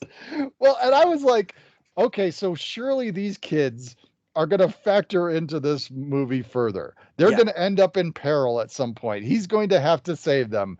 yeah. No, No, no. this is it for them. Yeah, no, this is like classic PM padding, where it's just like, let's get some kind of an action sequence out of this, some sort of peril. And because the other thing I thought too, like you said, that they would play some bigger part. He's just like, yeah, I gotta be babysitting them for a while, and then the while is the next scene where we're seeing a Yeah. rack of pool balls being broken. Well, and if we're going to talk about padding, the scene actually leading up to the pizza incident is even more so padding, because Gary Daniels comes back to his small apartment, Right. and where he's got an entire room dedicated to his workout, That's right. stuff. I'm going, this looks like a one-bedroom apartment. Where does he sleep? Yeah. But we get this lengthy montage of him, lifting weights, punching the punching bag, all this. And again, because reminding us that this is a Christmas movie, it's all set to Christmas Right. music. That's right. That's right. Because that's right. It's like this well lit gym, that is supposed to be in his apartment because and how we find out that it's in his apartment, that it's not that like he just went to like the gym in the basement of the apartment complex or something like that, is that he's hearing the fire alarm going off next door Right. while he's working out. So yeah, that I forgot about that. That was kind of a trip that it was just like, we got to show Gary Daniels working out, right? We got to show off his muscles. How do we do that? Well, we'll just say that in this one bedroom apartment that he's converted the bedroom into a gym that is a well lit basement gym, right? It's like fluorescent lights, that would be all, yeah, total trip there. There's no room for a bed. He's got to have his workout. He probably sleeps on the little bench, that Right, you right. lift the weights from. Right, or like Arnold Schwarzenegger in Twins, right? He sleeps on the floor. Yeah, Right, exactly. exactly. I always remember that. Watching that one in the theater, and the beautiful woman that's like the sister of Danny DeVito's girlfriend. She's like, "Oh, this bed's too lumpy. I need to lie on the floor too." And it's like, Kelly yeah, Preston. Yeah. yeah, Kelly Preston. That's right. Yes, that's who it was. Yeah, yeah. So, but yeah. So we're now in the bar. They're playing pool, and this is sort of our classic. Sort of there's two things happening, right? There's the backstory about the riots and Gary Daniels. Gary Daniels was using that classic, I think that classic mindset that a lot of people had about the riots at the time of like, why are these people destroying their own place? Hmm. That and there's sort of tinge of racism in it there, and Sugar Ray Leonard, I don't know that he doesn't really respond to it much. It's just sort of a conversation that they're having. Yeah, yeah. I mean, we get in the racism angle more with the guys that they meet up with that come into the bar here. But yeah, I mean, this whole scene, actually, where this goes, this is my favorite scene in the movie. Yeah. And but it also is kind of there are some disappointments associated with it because this scene really is, I think, trying to be that scene that sets up that we've got a buddy cop thing going on here. Yes. We've got Gary Daniels and we've got Sugar Ray Leonard, and they're these two buddies. And I mean, if you look at the poster image, the VHS box image, whatever you want to call it here, it's big words riot at the top of the image, and then you've got Gary Daniels on the left and Sugar Ray Leonard on the right, with their fists up and such. And you look at this and you go, okay, buddy tough guy movie, okay, cool. Yeah. And it really doesn't pan out that way as the movie progresses, but this is the scene where we do get that buddy cop type of dynamic going on. Yeah, exactly. Right. You get this sense, you feel like this is, like you said, a buddy cop kind of thing. Like the two of them are going to be the ones going through the riot. And of course they stop that. But yeah, the other thing, of course, you get what I like, I talked about earlier with Patrick Kilpatrick being baddie in a can, but this is like kind of the classic PM baddies in a can, where the two main ones that they used at that time, because trafficking wasn't as big in the forefront of what people were talking about then, because traffickers are also baddie in a can. Like if you've got traffickers, they're bad guys, and you want to see the hero beat the crap out of them. But Mhm. Poachers was one that they used a lot in PM Entertainment. So it's like you'd see Poacher, like Ring of Fire 3 is a classic one with Don the Dragon Wilson. Guys show up with his truck that are killing animals illegally. Yeah, you want to see people beat the crap out of them. And then Mhm. white supremacists, sort of like good old boy militia types. You bring those into a room. Say the N word once for effect, and that's it. You want to see Right, these right. guys get the crap beaten out of them, and it doesn't take much, right? It's almost like one of those things where, and this one they kind of they let it linger. Like they let them do like as Oh many yeah. bad things as possible. So you really want to see them getting beaten up. And it's like, at first when they go to leave, you think like, are they really just going to leave and just let these guys say that? And then Gary Daniels and Sugar Ray, they like prop up the pool table so it blocks the door. Yeah, yeah. And then it's just like a whole big ballroom brawl kind of deal. They prop it up the long ways to Right, block the exactly. door, Yeah, which I was just when they first did, I was like, what are they doing? I was like, is there right, something under the pool table? They got right, guns under there? What's under? right, But exactly. they just blocked the door with it, and then this fight ensues. And here's the thing too with the setup of this. Okay, this these guys that come in, they're wearing green hats, green baseball shirts. They're a Yeah, baseball team or a softball team. Okay, right. they're carrying bats. Some of them have wooden bats, some have aluminum bats. Okay, and they're upset because they always go play softball on Tuesday nights, and they can't play softball on this particular Tuesday night because these riots are going on. So they're upset about that, and they're come to the bar to blow off some steam. Okay. Now, here's the thing. As the movie progresses, we learn that this is Christmas Eve. So you're telling me that they're still going out for softball night, even though it's Christmas Eve. Right. Okay. Yeah, you've got to imagine that. So the only thing, and maybe they should have put a line about this in there because that would have been great. The only thing I can think of is these guys are such jerks that like if they're married, if they've got wives or whatever, that like they don't even care that like they're gonna do Christmas Eve with their families, right? That they're so committed to this baseball thing. But you're right, like I don't even know how you could field two teams to be able to have a softball game on a Christmas Eve because not everybody on the team would be racist jerks, I don't think. Right. And it reminded me of there's actually a movie that I covered on my podcast a year or so ago, a William Friedkin movie called Rampage. Oh Okay. yes. And so this movie, there are different versions that exist of it out there, but at the beginning there is a graphic that appears on the screen that says Christmas Day 1989, whatever it was. Okay. And then we see this scene where these people, we see a lady drive into her driveway and goes and she pulls the groceries out of the car and there's kids playing out on the lawn and there's no Christmas lights or anything. I'm like, she just went grocery shopping on Christmas Day. The store's not even open. Yes. Especially in 1989. 1989, like nothing was open on Christmas Day. And I'm thinking this is just a case where, they did this scene and then after the fact they wrote another scene later on where they say, oh yeah, it's Christmas Eve. And they didn't have a continuity person that day, I guess. Yeah, right, exactly. Well, and that's the thing that with PM, it's probably one of those things where they're like, how do we get a fight scene in here? It's almost like I think with the Sugar Ray Leonard piece, I wonder if they didn't have him for long, and they wanted to get one fight scene at least in with him. And so this is how we're going to do it. And then it's like again that whole baddie in a can thing. We want bad guys that you instantly want to beat the crap out of. And it's like I guess if they carried like a mountain lion carcass in with them, that would have been too odd for the whole like poachers thing. But they could have done other things for like the racism piece, right? I think. But still, yeah, it like you said, it these guys have to be the biggest jerks ever, which I guess they kind of are, based on that. But to be like skipping out on their families on Christmas Eve to make sure they play their baseball is kind of a trip. One of the guys even has one of those hats where it's got a fish through it. Right. It's got like the head of the fish coming out of the front of the hat and the tail coming out of the back. Exactly.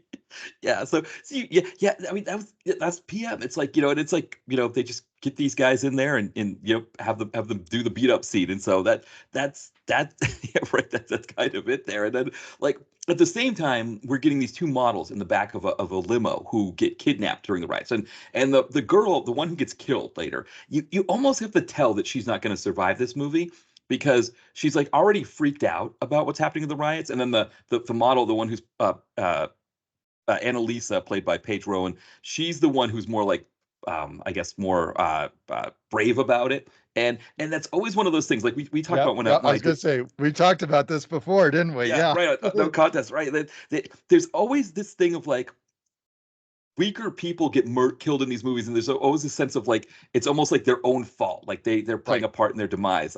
Which granted, like you saw Recoil, like that's kind of the opposite there, right? Because the wife and kids, they don't do anything to deserve to be killed in those. So there's always that juxtaposition there. But when you're saying spoiler alert, like that she gets killed later, they're almost like setting it up that like she's not going to make it through this movie, which is kind of too bad. I think also too like who the actress that they get for the role, she's just wearing like like I guess a skirt with boots and just kind of a just kind of just sit there to look pretty, I think, for a few scenes and then get killed off.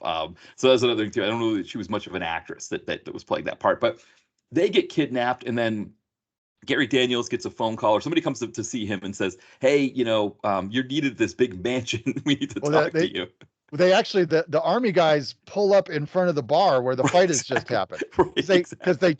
they toss the the baseball team out the front window. That's right. Four guys all in unison at once. Somehow Gary Daniels and Sugar Ray Leonard are able to toss four guys at the Right. same time Right. through these plate glass windows. That's And right as they hit the pavement, the Jeep pulls up with a bunch of army guys in there saying, you're needed at the British Embassy. Let's go." right, exactly, right. Because there's two things, right, with the scene. One is that they've blocked the door with the pool table. So how do you get them out, right? So we got to figure that out. And then two, PM loves to throw people through glass. I mean, that's like a Spiro Razatos. He loves to. Oh, there's a ton of it in this movie. Yes, yeah, exactly. And like the one the third of the three R's, the one that you haven't seen yet, Rage, has this really great finale in a mall. And it's just like every store in that mall that has glass in it, people get thrown through it. It's Oh, just, yeah, I assume modeled after Police Story, because that's what Jackie exactly. Chan does there. There's so much Right. broken glass in the mall of that movie. Yeah, exactly. Yeah, it's the same, yeah, same idea, exactly. So yeah, so we go to this mansion and we've got Charles Napier there, who's like, I guess he kind of is working with the embassy guy, but it's the British embassy, and the guy who's the ambassador is essentially saying, yeah, my daughter was kidnapped by these baddies and they want $2 million for ransom, and they're we think it was just a random thing. We don't think that there's any tie to anything, which of course, in a PM Entertainment flick, there's got to be some sort of tie, but we'll take it on the face. And we also find out that I guess we find out kind of as he's going into the because Gary Daniels agrees that he will go get the girl, and we kind of wonder why he wants to do this, like why he's so keen to be like, yeah, all right, I'll go get her out, I'll give you the $2 million, I'll go find her. Sugar Ray Leonard's like, oh, I'll go with you. No, they want me to go alone. I'll give you a gun. No, I'm supposed to be unarmed. I'll go do it. So the idea is they're going to drop Sugar Ray Leonard, who's a helicopter pilot, is going to drop him off 6 blocks from where the baddies are holding her at a church, and he's going to exchange the money and pick her up. And we find out in a flashback sequence the reason why he's so keen to do this is that he had a relationship with this girl at one time. Right. And she was a fashion model. Yeah, So we get the flashback all takes place at this runway show. yeah, And like, he's in his army uniform, and he's being deployed somewhere, and so they've got to say their goodbyes quickly backstage at the fashion show. I right. love the guy that's kind of like I don't know if he's the designer or the coordinator or what back there, but who's like, what, this is all wrong, and why do you have this stuff on your dress? And he's mad at some guy we never see named Marco because of the shoes. Marco. Exactly. I think that character, because PM uses that kind of character a lot. I think movies at this time, low budget movies at this time, use that character a lot. I think they're based off of Surge from Oh the first yeah, Beverly yeah, Hills yeah. Cop, and it's just like, yeah, how many Surges can we throw in these? It's almost like if there's a fashion shoot kind of thing or an art gallery or something like that, there's got to be a Surge somewhere, and so yeah, we've got our Surge here, and he's like yelling at people to like make the fashion shoot go off. Right, Yeah. right. So like you said, when the helicopter drops him off 6 blocks from the exchange point, and he starts walking through, the first thing he gets accosted by a gang, and he takes one of them by the throat, throws him against a car, and that guy finally just like, okay, go ahead, back off or whatever. But like you said, we think we're getting maybe like a Warriors kind of thing here, Right, and right. and just to solidify that, we've got the hockey team going through here. Yeah, that scene, I was like, they must be going for the Warriors here for Right. sure, because I mean, it's one thing to get, a bunch of random gang members, grab you, but Right. then when suddenly these guys on rollerblades come out and they've got hockey sticks. I mean, there's even a guy in a referee uniform. Um, Yeah. and I was like, oh, okay, this movie's turning into the Warriors all of a sudden. This is going to be cool. Yes. And the thing I loved about the referee uniform is I once saw a hockey game with the New Jersey Devils play, because it's like about an hour and a half from here in Philly, and there was a whole section of fans that were in referee uniforms. They were like kind of like the referee support team. That was like their thing as fans, and so they would like cheer for the refs. And so I thought about that when I saw the guy in the referee, because I was like, where are you getting a referee uniform from to be in this? But I always kind of this idea of like people who like the refs are going to be part of the gang here. Yeah, yeah. I mean, this is a good fight sequence too. It's a little bit dizzying because I think for one, just that you have guys on rollerblades, but the camera is always moving in this sequence, so it's a little disorienting, not necessarily the way that I would have done it, but I think it's still a pretty effective moment. I mean, you definitely get some satisfying, times where he takes down these guys with the hockey sticks. Of course, the climax of it is great, that a guy gets electrocuted by Christmas lights. Right, exactly. Well, because that's the thing, right? It's like he gets tripped by one of them, and then it starts to be the hockey, the whole routine, right? Where he's getting whacked, and then he gets his own hockey stick and he's whacking them back, and like you said, like he's sending them over cars and things like that, and it's like. Yeah, they had to come up with at least one good creative death, and they gave it to us there, which was really good. Yeah, I mean, it'll make me pause when I go to put up my Christmas lights next week, I guess, to be a little more careful with things. But yeah, I mean, it was wild because I was like, I didn't know there was that much electricity flowing through your basic Christmas lights, because we got big sparks, flying everywhere with this thing.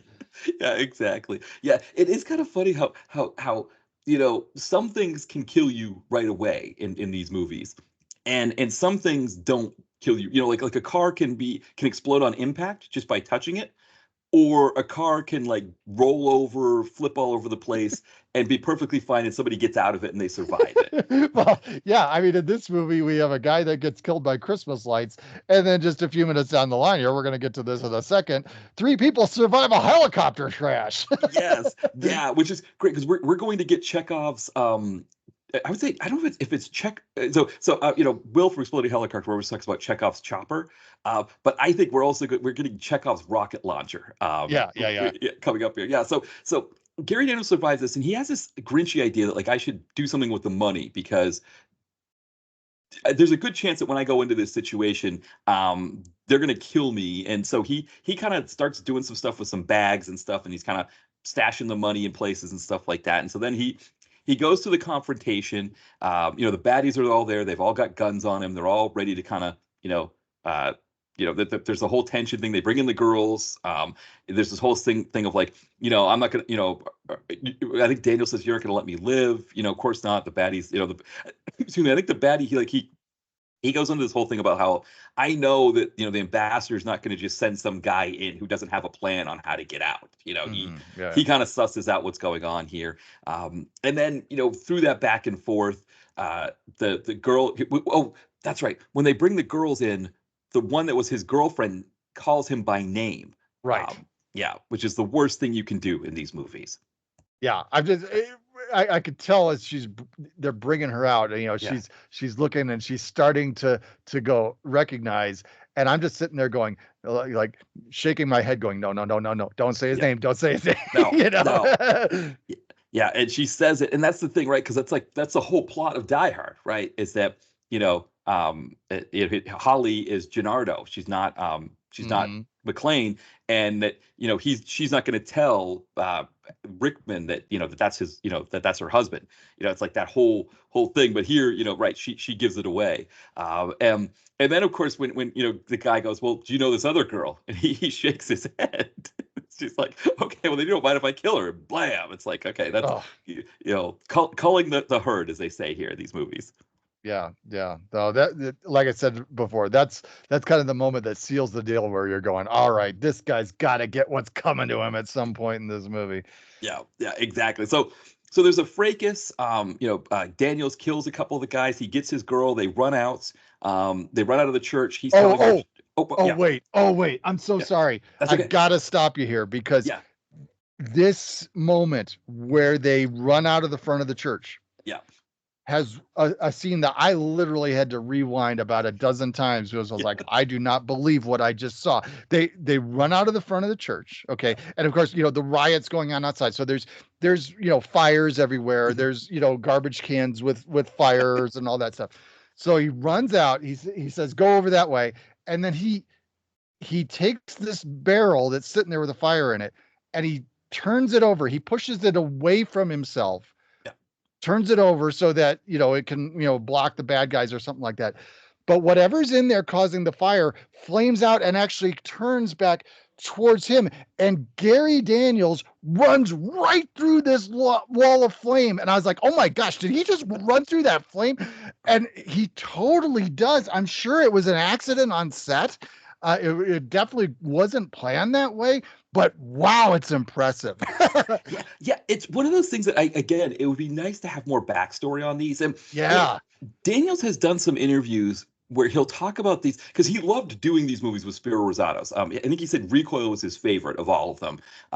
But he'll talk about Spiro Razatos action directing and stuff like that.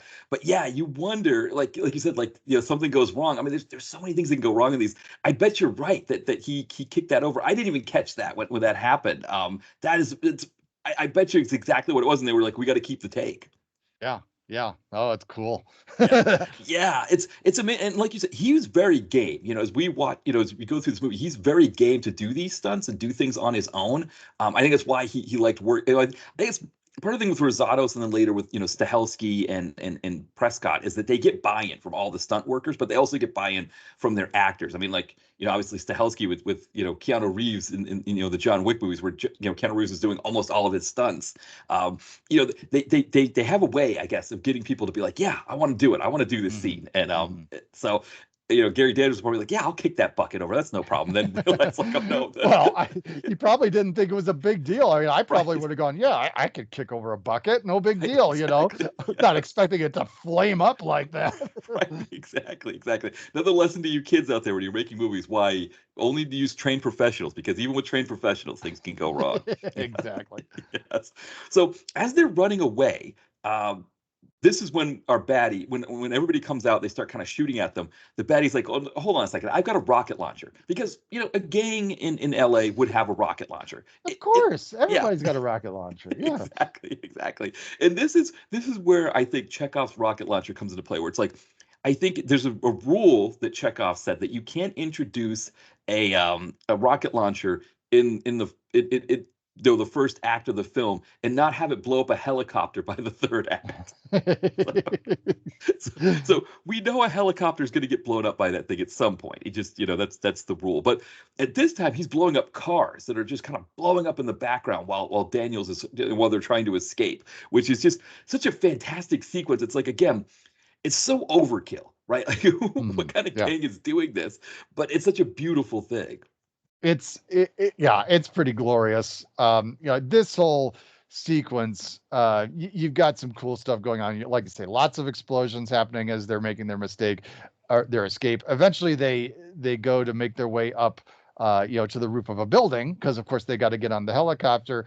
And there's some cool fight moments going on in the stairway of the building as they're making their way up to the roof. They do kind of conveniently separate Gary Daniels from the girl so that she doesn't have to be involved in the fight. It would have been nice to see her get kind of caught up in the fracas there, but for what it is, it's still good. Yeah, exactly. And then we also get our Rambo First Blood Part 2 moment with Napier, right? In the mansion, where Sugar Ray Leonard's like, we got to get them out of here. And he's like, no, we're not getting them out. We got to leave them. Unfortunately, they got to stay, kind of like with telling Troutman to or telling Martin Kove actually to fly away while Rambo's just sitting there like waving at them like, what are you doing? Come on, get me. Like, I'm here. It's like same idea, right? You got to leave them behind. And of course, Sugar Ray Leonard gives them the business, verbally. And, I think as great as Napier is, he's also really great at taking a verbal tongue lashing like that too. And just sort of, yeah. Yeah, Napier, he's one of those utility players that, when you see him show up in a movie, it's like, okay. I'm so glad to see him. But we also didn't mention that there's the scene where Sugar Ray Leonard's got to go get the helicopter. He has this weird back and forth with this like low level army guy who's trying to guard the helicopters and such. Yeah. It's almost like either like Richard Pryor in Superman 3, right, when he's bringing the kryptonite with the tar in it to right, or Eddie Murphy in Beverly Hills Cop with the what was it, the storage place, with the the stuff coming in that's like being itemized or whatever, and he's like the customs agent, and he's like, it's kind of a similar, it was like, listen, what was he, like a sergeant, like, you want to end up being a private, I can't remember exactly how he did it, but Yeah, and finally, the guy's like, "Okay, go ahead, sir. Have a safe flight, sir. Whatever." But it's like the same idea. Like I mean, I guess he's essentially a military person, so he's not pretending to be somebody else. But like the dressing down is very similar to some of those movies. He kept on having this weird thing where the young army guy was like looking off at the side at something. I kept on Right, going, what's he looking at? Looked like right, he was looking at cue cards or something. I'm sure yeah. it wasn't that, but he just kind of he would be, looking where Sugar Ray Leonard was, and then he'd be like staring off to the distance at something and talking, and I'm going, what is he looking at over there? That's so important. I don't know. Yeah, no, I agree. I mean, I wonder again if this was maybe somebody who was like a stunt actor or something like that, who they just pulled in and said, hey, can you do this scene? Because I don't even see him in the credits, so I don't even know if he Mhm. was if he was credited at all for his part in the film. So it was almost maybe like just go do this scene, throw on an army outfit and do this scene with Sugar Ray Leonard. It may not even been with Sugar Ray Leonard, right? It might have just been, Oh yeah, who knows? yeah, I was, but you're right. It's like this thing where they were just like, well, for whatever reason, they decided that you couldn't just give Sugar Ray Leonard a helicopter to go save Gary Daniels. You needed to have this whole idea of him doing it on the sly like that and requisitioning the helicopter because none of that comes into play later, right? It's Yeah, it's yeah. not like oh he was on an unsanctioned trip and all this. They didn't really get into that, but it's like they had to have that scene for whatever reason. I mean, it's almost like, and you kind of made hints at this earlier. It's almost like they were kind of having to shoehorn in moments for the buddy, Yeah. because like we said, really that bar fight is the only scene that really kind of gives them that buddy cop dynamic. For the rest of the movie, these two guys are pretty much separate. So it's kind of like, well, we've got Sugar Ray Leonard on this day. We need to have him do something. Let's have him dress down this young recruit type of thing.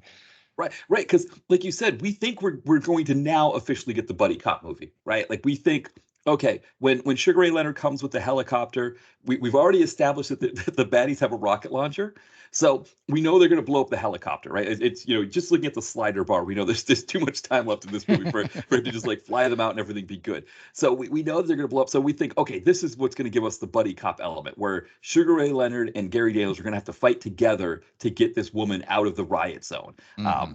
But that's it's not what it is, right? They do land, they do pick up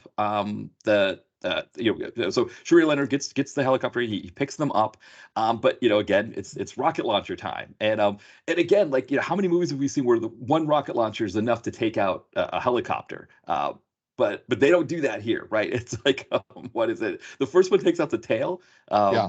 and then Gary is like land the plane, and then they or land the helicopter, and then another one hits it, and it still doesn't blow up. It's still just kind of flaming and disabled. Superimposed flames on the helicopter, as it's kind of spinning around in the air. Right. I don't know how the effects work, but you're going, that helicopter is clearly not really on fire. Exactly.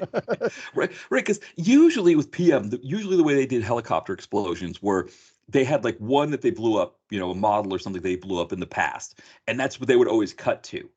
So like Ring of Fire is one I brought up before, where Donna Dragon Wilson's hanging off of the roof of a hospital, which I don't think it's the same building as they use in this one. They do use this building for other movies. So like Rage uses this building. Mm. Gary Daniels is like hanging off of it while a guy in a helicopter is shooting at him. So they have used this building before, but I don't think in Ring of Fire. But he's like shooting at with a pistol, and he blows up the helicopter, and it just cuts to the stock helicopter explosions they use for all their movies. But this one they didn't do that because I think they couldn't because we needed to have the characters survive the explosion. So they had to do this other thing where the helicopter's like hanging off the building, and so that the guy shoots it with three rockets, which another piece of this, like how do not only does this gang member have a rocket launcher, but he seems to have unlimited rockets at his disposal. Yeah, he must have one of his buddies tagging along behind with a bag full of rockets, I guess. Exactly. So eventually, it's been hit with enough rockets that so when they've landed it, it's kind of tilted over, and it's been hit with enough rockets that it falls down. But our heroes are kind of hanging from the building. So you've got the model is on the roof. She's kind of the safest. She's holding Gary Daniels, who is holding Sugar Ray Leonard. And But she was the one in peril first though, because oh, she that's like right. they had to go grab her because they thought she was going to slide out, That's and then right. somehow everybody shifts around and it becomes Sugar Ray Leonard that's hanging on there.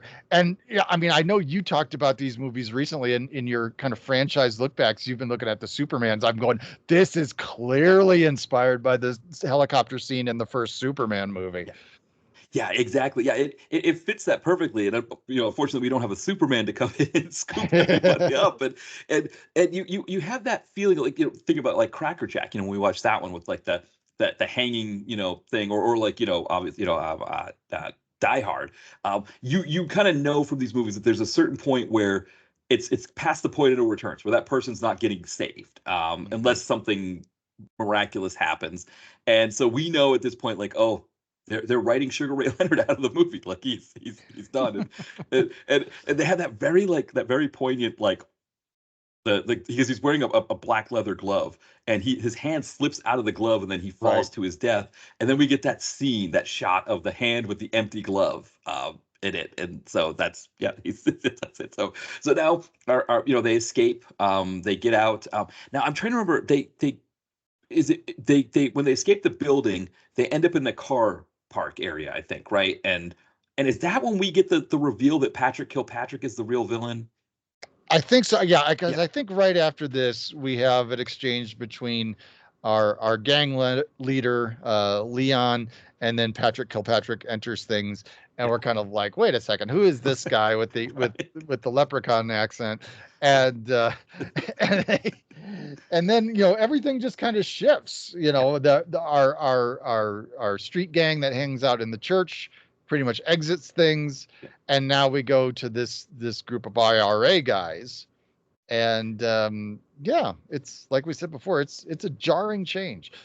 Yeah. Well, because the other thing too with the IRA guys is that other than Patrick Kilpatrick and his brother, who is played by an actor named Scott Shepard, who I doesn't have a picture on IMDb, so isn't known for a lot of stuff, I don't think. But they're the only ones without masks on, so it's Yeah, almost like yeah. they can recycle all of the baddies, which I guess explains too why you would have the hockey crew as well, because you Hmm. can, and then later we have a dirt bike crew. You can just put masks on them, and you can just keep recycling stunt workers, and so Oh yeah, that's yeah. probably another reason why maybe they didn't like the gang, is that the gang didn't have masks on, which I don't think it would have been so hard to put masks on him, except for the main guy and his big henchman, or something. But Well, and I mean that's that kind of speaks to one of the things that you need when you have villains, even when you're talking about the kind of the lower level villains. yeah, It's good when you can make a connection. yeah, Each one has a different personality and stuff. I know we've talked about this before on other episodes, but that's part of what makes Die Hard work, because yeah, even though you've got Alan Rickman there at the center of things, you've still got all these other colorful characters amongst the gang of terrorists. You've got Alexander Godunov's character with the flowing hair. You've got oh, what's his name? The guy that's in all of them. Oh, Ken no, not what's his name? The guy that's in Big Trouble in Little China, and oh, he's in Ali Young, Al Leong. Ali That's who Young, I'm yeah, thinking of. Yeah, yeah, yeah. You yeah. know, so they all have their personalities. Even though Bruce Willis is going to dispatch with them at some sort, they're all distinct characters. But in a movie like this, yeah, it's just random guy in a ski mask. Right, exactly. Well, yeah, because I mean, you think of Die Hard, like Clarence Gilliard, right? You bring him in for his part, and he's actually like developing the character, right? Like he's Yeah, like, yeah. I want to be a nerdy computer guy, and he's like, oh, the quarterback is toast and stuff like that. Like he's, like the line he's saying it as this nerdy character, as opposed to, like you said, just being like a mindless guy in a mask who's just trying to fight Gary Daniels. And so, yeah, again, that's PM, right? They're just like, let's get as many stuntmen in a room and have Gary Daniels beat the crap out of him. It's like, Hmm. that's Yeah. the plan. But when this moves into the car park area, so first off, right, like you said, when Patrick Kilpatrick shows up, we get this reveal that he had hired this gang to kidnap this woman because she's the daughter of the ambassador, and being in the IRA, right? They have a score to settle with this ambassador, or they want to use her, I think, to trade um for prisoners who are being kept in England, IRA political prisoners. So that's part of their plan. But also, it's like, were they going to pay the baddies or not? And then the baddies, like our main baddie with the rocket launcher, he's like, I want all the money now because you didn't tell me about this certain aspects, and the fact that Gary Daniels has killed off most of my gang. Like I want some kind of compensation. And Patrick Kilpatrick's like, well, yeah, here's your compensation, and that's it. He's done. He kills him, and I think they kill the rest of the gang at that point too. Yeah. Yeah. Yeah. Yeah. And then we have the fight at the car park, or the sort of the junkyard area, where Gary Daniels, he's sort of like, it's one of those deals, right, where he tries to have her split, the woman split up with him, and but then they kind of get back together, and they're chased into this garage area, or this junkyard area. And so one, it gets us more fight scenes. We get some cool fights that Gary Daniels has with people using the cars for different things.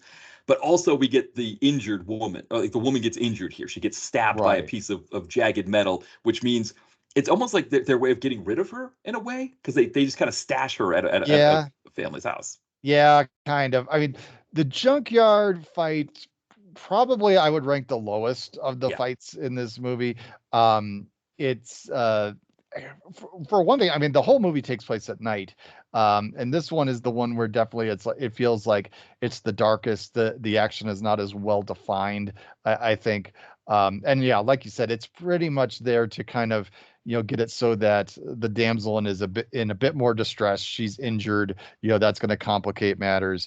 It brings us to where we have kind of a brief moment of, being able to escape from the chaos, because they go to and haul up in this family's house. And so we get some moments there. It's kind of the excuse to kind of bring things down a little bit before we get to the big climax. Yeah, exactly. And I think also too, there's that PM rule of you have to have some kind of action every 15 minutes, every 10 to 15 minutes. And I wonder too, if they were looking at a timeline, it's like, okay, we can't just have her get injured. We need some kind of fight thing, because we've gone too long. The Patrick Kilpatrick and the baddies thing went too long. We need something in here. So they kind of shoehorn this fight scene in there. And it kind of does feel a little afterthought-ish for sure. Yeah. So now when they knock out, so Gary is like, okay, I got to get her, sutured or whatever. I'm going to do the field dressing as it is. These movies always have the field dressing kind of thing. Which my favorite is the Predator 2, when he's doing his own, he starts smashing this woman's bathroom in her apartment, and Danny Glover uses the pipe or whatever to kind of fly across to get it. I don't know. Anyway, that's my favorite field dressing scene. But this one, not so much. It's just kind of there. But we get, I guess he wasn't really a named actor at that time. But Tom Barry. Yeah. Familiar face. It's always cool in these movies where you see somebody that you weren't expecting to see, and it's just like, oh yeah, it's that guy. Right. I know that guy. What do I know that guy from? But right. I mean, as I'm watching the movie, I'm like, all right, I got to look it up. Where do I know him from? And then I'm like, oh yeah, he's in the first two Fast movies, yes. and I know you've been watching those again here too recently and such. So, but yeah, he's in Air Force One, he's in Independence Day, he's in Space Jam, for crying out loud. So exactly.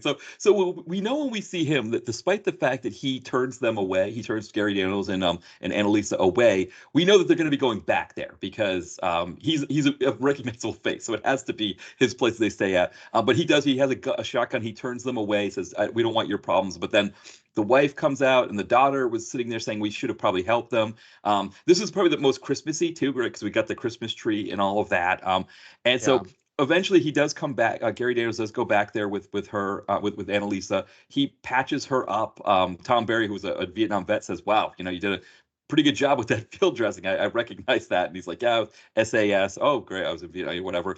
And we find out about the tough luck. This is still that time frame where it's like, anybody that has a military past, you can say, oh yeah, I was in Nam, Right, exactly. We're just about on the edge though of where it would have been a little bit too late. 'Cause I mean, this is 96. Right. So, I mean, we're talking, it's been 25 years probably since they've been there. So, Right. Because with Tom Barry was born in 1950. So he would have been on the younger side, but he would have been 18 in 68. So his character, definitely, you could still be in your late 40s and have like a young daughter who's like 10 years old and all of those kinds of things in 1996 as a Well, Vietnam vet.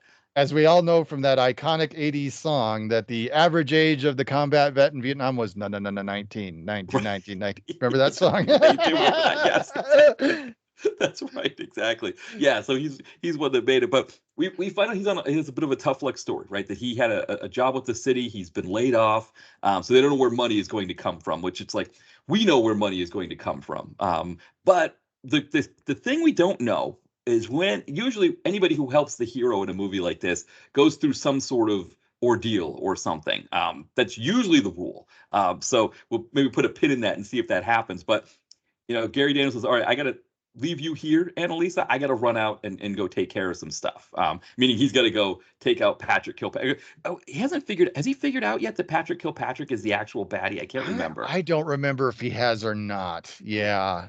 Because they see a news report, I think, and something comes up with the news report about the missing ambassador and this whole thing about the IRA, I think. Right. Yeah. But I can't remember if he calls the ambassador's place to find out what's going, and like they clue him in or something. I can't remember exactly, but there's a point where he kind of figures out who's after him, and he has a history with this guy as an Mhm. SAS guy. I guess he's confronted him before, something like that. So he's going out there to sort of take care of business, and the first thing that happens, I think, right, is when we get the motorcycle, the dirt bike gang. Yeah, yeah. This is a fun bit. I Yeah. mean, again, just the idea of you got Gary Daniels and all the guys he's fighting are on motorcycles. They're crashing through lots of windows. Yeah. A good portion of it takes place actually like in the lobby of a building. Right. Um, but and then there's a great moment where because again we've talked about the riot and how there's fires everywhere. One of the guys catches fire, one of the guys on the motorcycle, and just keeps fighting, and it's like he's like Ghost Rider or something like Right. that. It's just burst into flames on a motorcycle. That is a very Spiro Razatos thing, because you notice the way it's shot, right? It's like it's a lot of cuts because you can only be on fire for so long, so he kind of cuts the driving scene.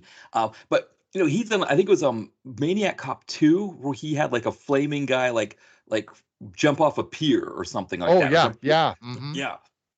And then Sweepers, or the Sweeper, a movie that that was a C. Thomas Howell one, which is just insane that there's a C. Thomas Howell action movie that's like, but it's another PM one. It's one definitely worth checking out. Because you wouldn't believe that C. Thomas Howell could do a great action movie, but but he does. But there's like a guy who jumps out of a window of he's like flaming, jumping out of a window, and actually lands in a van, like just crashes through it, and then the van blows up. So Spiro Razatos did a lot of like kind of, he pushed the limits of what you could do with a flaming stunt person, and this is definitely one of those sequences where it's like, it's definitely cut a lot of times, or it's like they use a lot of slow motion with it as well, because it's like you can only be on fire for so long before they've got to put you out. It's like you can't just have somebody really in real life driving like that, but he does it. He pulls it off. Yeah, yeah. Yeah, and then of course he ends up crashing into a car, and the whole thing blows up. It's just beautiful. It's cool. Yeah, Yeah. I mean this is a, I mean it's certainly an original sequence. That's the kind of thing you want to see of this. You don't want to just Yeah. see the same fisticuffs all the time. So yeah, fight with guys on motorcycles, totally cool. Yeah. Exactly. Well, now we're hitting the denouement here. One of the things that I thought was going to happen, I don't know what you thought, was that the baddies are kind of making their way through the neighborhood, like smashing through doors to try to find where Gary Daniels, because they think Gary Daniels and Annalisa are holed up in one of the houses. And so they're trying to find out which house it is. I thought for sure they were going to find this family with Annalisa and hold them all hostage. I don't know if you thought that was where they were headed. Oh, of course. I Yeah. mean, especially too, you figure, if they establish that the father of this family, has a military background, he spent time in Nam and stuff like that, that there's going to be some moment like that where the bad guys come to his home and he's got to pull out that combat knowledge from 25 years ago and show him who's boss. Yeah. But they don't do it. They never do it, which is kind of crazy. So instead, we get first Gary Daniels confronts the brother, Patrick Kilpatrick's brother, and some of these, masked IRA agents. And that's like there's some good stuff there. I mean, there's some sort of I think the way he kills the brother, where there's sort of it's almost like a naked gun thing, right? Where they're kind of on either side of a car. Right, there's like a standoff where the brother's on one side of the car and he's on the other. It's like it's a blown up car. It's like Riot kind of destroyed a car. I don't know with you. I thought he was going to go under the car. It looked like he was going under the car, but he ends up going. Yeah, he ends up going through it. He comes up the other side, just like kicks him through the other side of the car door. Defeats him, kills him, kills a couple of the other guys, and of course, he gets put on fire too, doesn't he? When he kills him, I can't remember. He sets him on fire too, I think. Yeah, I think you might be right. It's hard to remember. There's so much fire in this movie. It all kind of blurs together. Yes. Yeah, they didn't mess around with the fire sequences, but of course, Patrick Kilpatrick, oh, you killed my brother. Now I want revenge, right? He's like, I'm going to get revenge for you, my brother. And I'm gonna make it nice and slow for him, That's one of the words that, if you're doing an Irish accent, you have to say brother at some point. It's just one of those words. Exactly. So, oh, go ahead. No, I'm good. Oh yeah. So him and a couple of henchmen are left, and so we get sort of this end fight scene. It's not the end fight scene. It's kind of like the pre-fight to what's going to be the end pitch. The car chase and all that in the garage. But one of the interesting things about PM2 is that it seems like whenever there's an end baddie, we've established that Gary Daniels can take out like 5 people at once. But yet the end baddie has to get some shots in. And I think that even happened in Recoil, where you had that kind of that older, overweight mob guy who still gets a couple shots in. Mm-hmm. Yeah, absolutely. Well, it's like in a video game. You got to work your way to the big boss, and so if the big boss goes down easily, then it's kind of like, well, that was no big deal. What was all that about? So exactly. But he does get some shots, and they do. It looks like Gary Daniels was about to defeat him when one of Kilpatrick's guys shows up with a car and almost runs him over. And then they're in a car garage, and what's happening is that they're sort of chasing him. So Kilpatrick is in a car, and then his henchman is in another car, and they're sort of trying to ram Gary Daniels. They're sort of chasing him in this car park, and they're like kind of smashing into each other and all that kind of thing. And Daniels is sort of like trying to dodge them, get them to crash into each other. So it's kind of an exciting scene, but it is one of those things where you're kind of like, okay, we're towards the end of the movie. Let's get to that big part at the end. How many floors of the garage do you think they had access to? Because this is one of those where they're driving a lot, and you get the impression that they're winding up and down different levels of the thing, but you're kind of going, did they just do the same shot over and over again on the same level of this garage? And part of the reason I was thinking that was because again, going back to the previous Gary Daniels movie I discussed on my podcast when we did Recoil, there's a scene in that where they're driving through a warehouse. Yes. And it just goes on forever and ever and ever. I said, it's like that endless runway in whatever Fast movie it was. The thing just keeps going. And I was convinced that they just, that the warehouse itself was probably actually pretty short, and they just filmed it over and over and over again, ran the car through there a million times.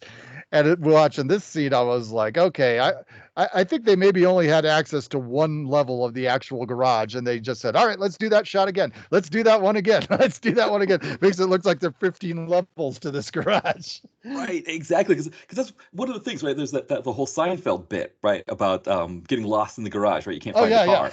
Yeah. So it's almost like they use it to their advantage. The fact that all the levels look the same. So why would you? Yeah, exactly. Because there's no real identifiers other than there's nothing. Exactly. There's no floor or anything like that listed. Yeah. I mean, they do mix it up with what's going on. You got Gary Daniels on foot, which, I mean, this guy is booking it. I'm like, oh man, how is he able to keep up that with that car right behind him?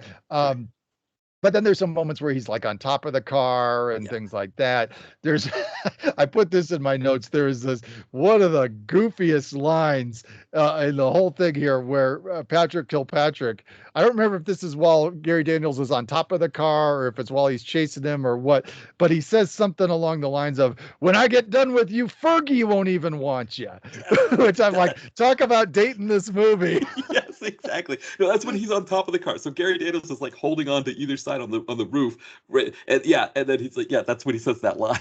Yeah, exactly. Yeah, yeah. And it's like we get to that point where it's like, okay, the two baddies, they're ready to get him, right? They're on either side of him. They're ready to kind of crunch him with their cars, and he's able to kind of. I think he gets into a third car at that point. I'm trying to remember how that worked. Yeah, he got into a third car and to protect himself. And of course, they smash the door off of that third car, which you don't think would be important to the story, but it actually is important to what Mhm. comes next. Because then Daniels is able to kill the one baddie. So it's him but then what's his name? Kilpatrick's ready to ram him and kind of finish him off.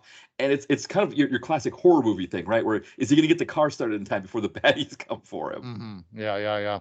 Yeah. But he gets it started. And this is another piece too, I think, to your point about how much access they had to the garage, because I wonder if they were open about the fact that when they were doing this chase scene so Kilpatrick is now chasing Daniels in the car, and every time they hit a big hill, the roof of these cars hit the ceiling of the Mm. garage. And I wonder if they were fully open about the fact that they were doing that. That ties into one of my fears. Every time I drive into a garage, I'm Yeah, like that. I'm going, is my car too tall? Am I going to hit right. the ceiling? Exactly. 'Cause, yeah, and it's like because what thinking of like some of these things that Spiro Rosatos has done before, like talking about recoil, where like there's the police car that like flips in the air and then Oh, yeah. smashes into a traffic light. Yeah. Again, was that planned? Did he like aim it so it was like going to work like that, or it just happened and he was like, let's go with it? But then it's like, does the city of Los Angeles have an issue with that? Yeah. Was it planned or was it planned, but we're just not going to tell anybody? Exactly, exactly. And this is the kind of stuff he did. So it's like that added element of the chase scene where you're getting this sort of smashing thing here, and then it's like, okay, we're about to get to sort of the end here where this is like really start to go off. And I'm trying to remember. Because I didn't, I should have probably taken a note of this. Kind of happens quickly, but I feel like doesn't Patrick Kilpatrick's car catch on fire at some point, or I'm trying to remember I because don't. Again, all the fire blurs together. You're probably right. right. I don't know exactly.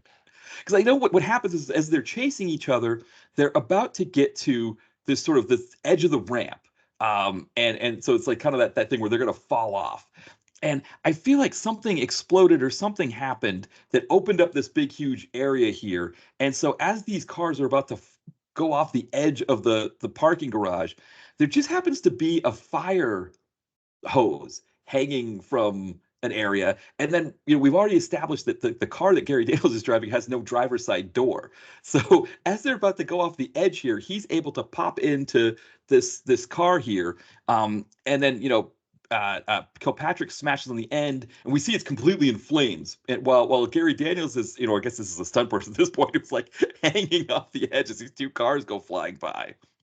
Yeah, well, and again, this is a moment that very much, uh, you know, goes with something that was in Die Hard because the fire hose thing is a Die Hard thing. Of course, Right. a very famous moment where he jumps off the roof and then goes through the window because he's holding on to the fire hose. And so, yeah, as soon as I saw that, I was like, oh, yeah, you really want the Die Hard thing going this time. But it's a spectacular moment. I'm watching it here right now because I was like, oh, yeah, I've still got this up on my computer. I just Right. pulled it up here. And yeah, the car goes sailing out there, when it hits the ground, bursts into flames as Gary Daniels is dangling there on the fire hose, holding on with one hand, by the way. I mean, like, golf clap Yes. right there. Right. I'm sure there's something we don't see that's helping him hang on. But I'm going, man, one hand, I wouldn't be able to do that for sure. But I couldn't do two hands. But but yeah, uh, it's it is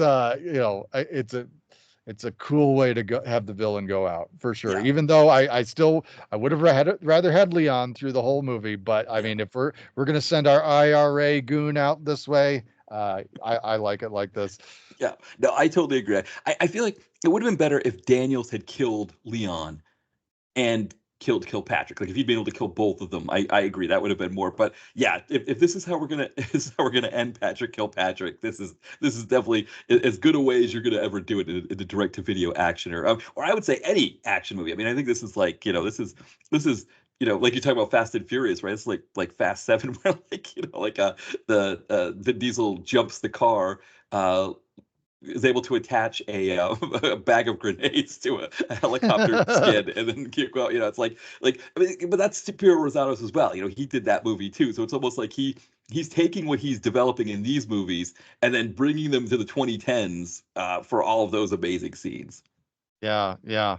I, I I'm sorry, I'm getting distracted. I was like, I just keep going back and looking at this moment again. Yeah, and Patrick Kilpatrick too. He When he realizes he's going off the edge, there's a great shot of him right, like straight on through the windshield, just screaming that Right. he's about to sail out the garage. It's fantastic. Well, and it's a better yell that he does there than the one he does when his brother dies. Like the whole brother dies when he's like reacting to that. He's like, no, and whatever. It's not as good. It's not as believable. But this one here, it's almost like he channeled everything he had as an actor to be able to pull that one off. Yeah, yeah. Yeah, so this is pretty much the end here. We do get Daniels goes back and picks up his wife or his girlfriend. He wishes her Merry Christmas. He's like, oh, by the way, Merry Christmas. Technically, I think it is the next day. I think it's sunny out at this point. I think by the time this wraps up, the sun's coming out. It's Christmas morning. Yeah. We get the little stinger with the little girl, of course, on Christmas morning. Yeah, which is great, right? It's kind of funny because in a movie like that, right, usually that kind of package that she's opening has a bomb in it, right? Like that's usually what that's meant for. It was like so to give people an idea, Christmas morning, she sees this box wrapped in newspaper under the tree, and she opens it up, and so we know what's in the box, but it is kind of funny that it looks like exactly the kind of box that would be a bomb in any other movie. But here it's stacks of play money, of white, definitely white cash. But I had kind of forgotten about the money because we had so much since he stashed some of it away, right. And so when she comes down and there's a box wrapped in newspaper under the tree, I was like, what? Oh, okay, this looks suspicious. This looks nasty. Right. Because I mean, anytime something's wrapped crudely like that, you'd like say it's either a bomb or sometimes it's like something terrible, like there's a dead rat in there or something like that. Yes. But yeah, and it's got a crudely written little label on there that says it's from Santa. Which you're thinking, because if it was from Santa, he couldn't get someone to write a little nicer looking note, I guess. All right, whatever. Exactly. No, you make a great point about the money because the money, again, movies like this, generally a briefcase full of money is pretty much like your standard like MacGuffin. What was it duck soup or animal crackers, or was there one of the where it's like your Marx Brothers, like where it's like any kind of Marx Brothers movie, right, where there'd be like some sort of item that just gets passed around by the by the different guys in the group, and you're thinking that's what this is going to be, right? Who's got the money, right? Where's that this briefcase is going to end up all over the place, and no, it just gets It's like it's one of the myriad like threads of a concept that we get a piece of, but it doesn't really end up playing a part in the movie. Yeah, yeah. Well, and of course, too, I got to mention we have our reporter shows up at the end as well, giving his very flowery little wrap up of the riots and I guess trying to give a little bit of hope on Christmas morning that the world's not such a bad place after all. It's kind of a strange moment. I was like, is this the way the movie's going to go out with this reporter guy? Kind of strange.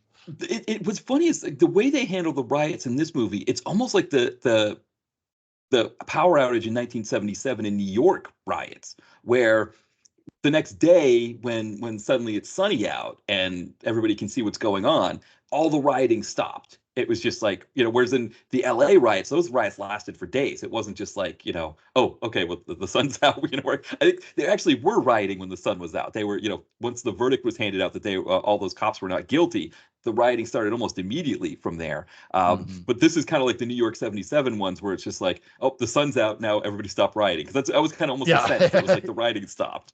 Yeah. Basically, the sun comes up, it's Christmas morning, and everybody goes off to enjoy the magic of the holiday. What happened last night? Don't worry about that. Right, exactly. And all your businesses that have been destroyed and everything like that. Hey, get in the Christmas spirit. You're okay.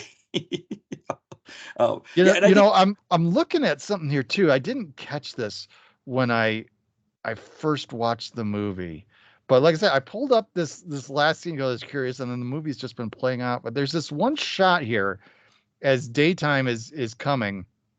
And I mean, I could totally be way off base on this. For all I know, these backlot sets were tore down decades ago. But there's this shot looking down the street. And I'm going, that looks a lot like a street that I remember from a Charlie Chaplin movie. There's a movie called Easy Street that Chaplin is in, which actually deals with like riots and such.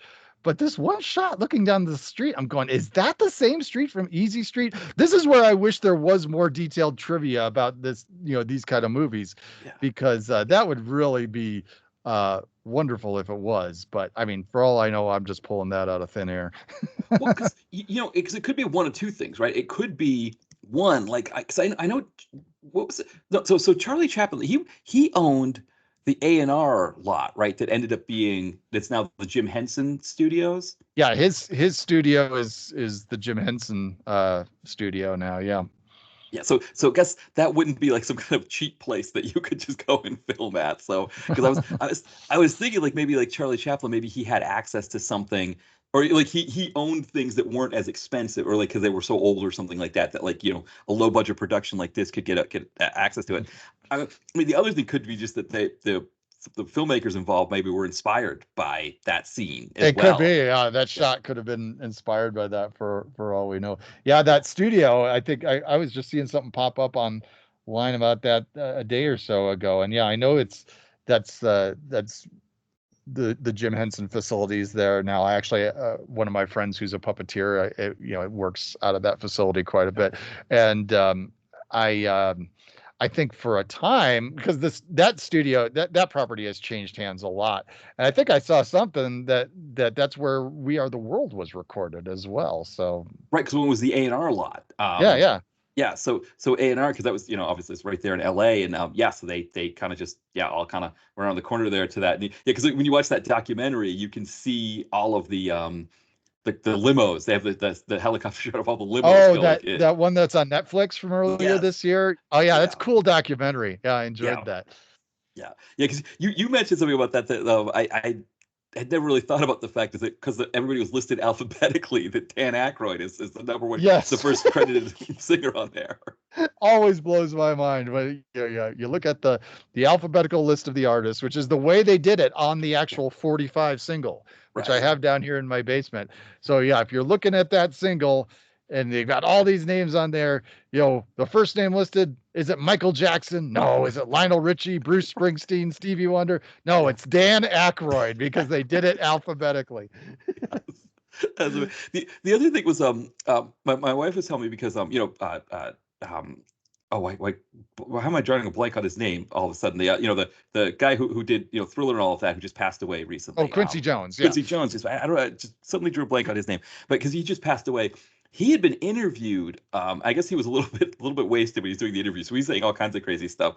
But he brought up about the whole Cyndi Lauper thing, right? Where she, she's recording her piece, and everybody's like, "We're hearing some weird stuff going on there." And then it turned out it was her jewelry that was causing the issue.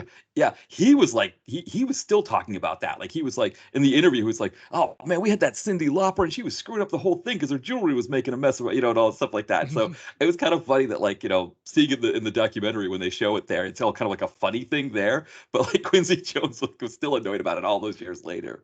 It's an intriguing doc. I'm trying to remember. I think it's called The Greatest Night in Music, I think is the title, something like that. But yeah, there's a lot of interesting stuff in there. I love like where they're talking to like Huey Lewis, because originally he was just kind of going to be a background person on there. The slot that they put Huey Lewis into was the slot they had kind of set aside for Prince. But with Prince, it was like, is he going to show up? And of course he didn't show up. And so they're like, all right, well, Huey, this is your slot now, right. Because the whole, and then they interviewed Sheila E. and she said the whole reason why they had me there was they thought I could get Prince, and Right. Yeah. yeah, and then when they realized when I realized they weren't going to let me do a solo or they're going to do anything, they just wanted me there for Prince. I was like, I'm going to get out of here. Yeah. Yeah. Yeah, and the other thing too is that like that night was the video, that was the American Music Awards, and Right. Yeah. how that was Prince's big night, and there was that rivalry between Prince and Michael Jackson, and it was Prince's big night where he was getting all the awards when the year before Michael Jackson got them all for Thriller, but Michael Jackson's not even there. He's at AMA Studios rehearsing the song. Mm-hmm. Yeah, Yeah. Yeah. yeah, yeah, all kinds of like you said, 1984. I know you talk about that as like being a great year for one of the the best year for movies.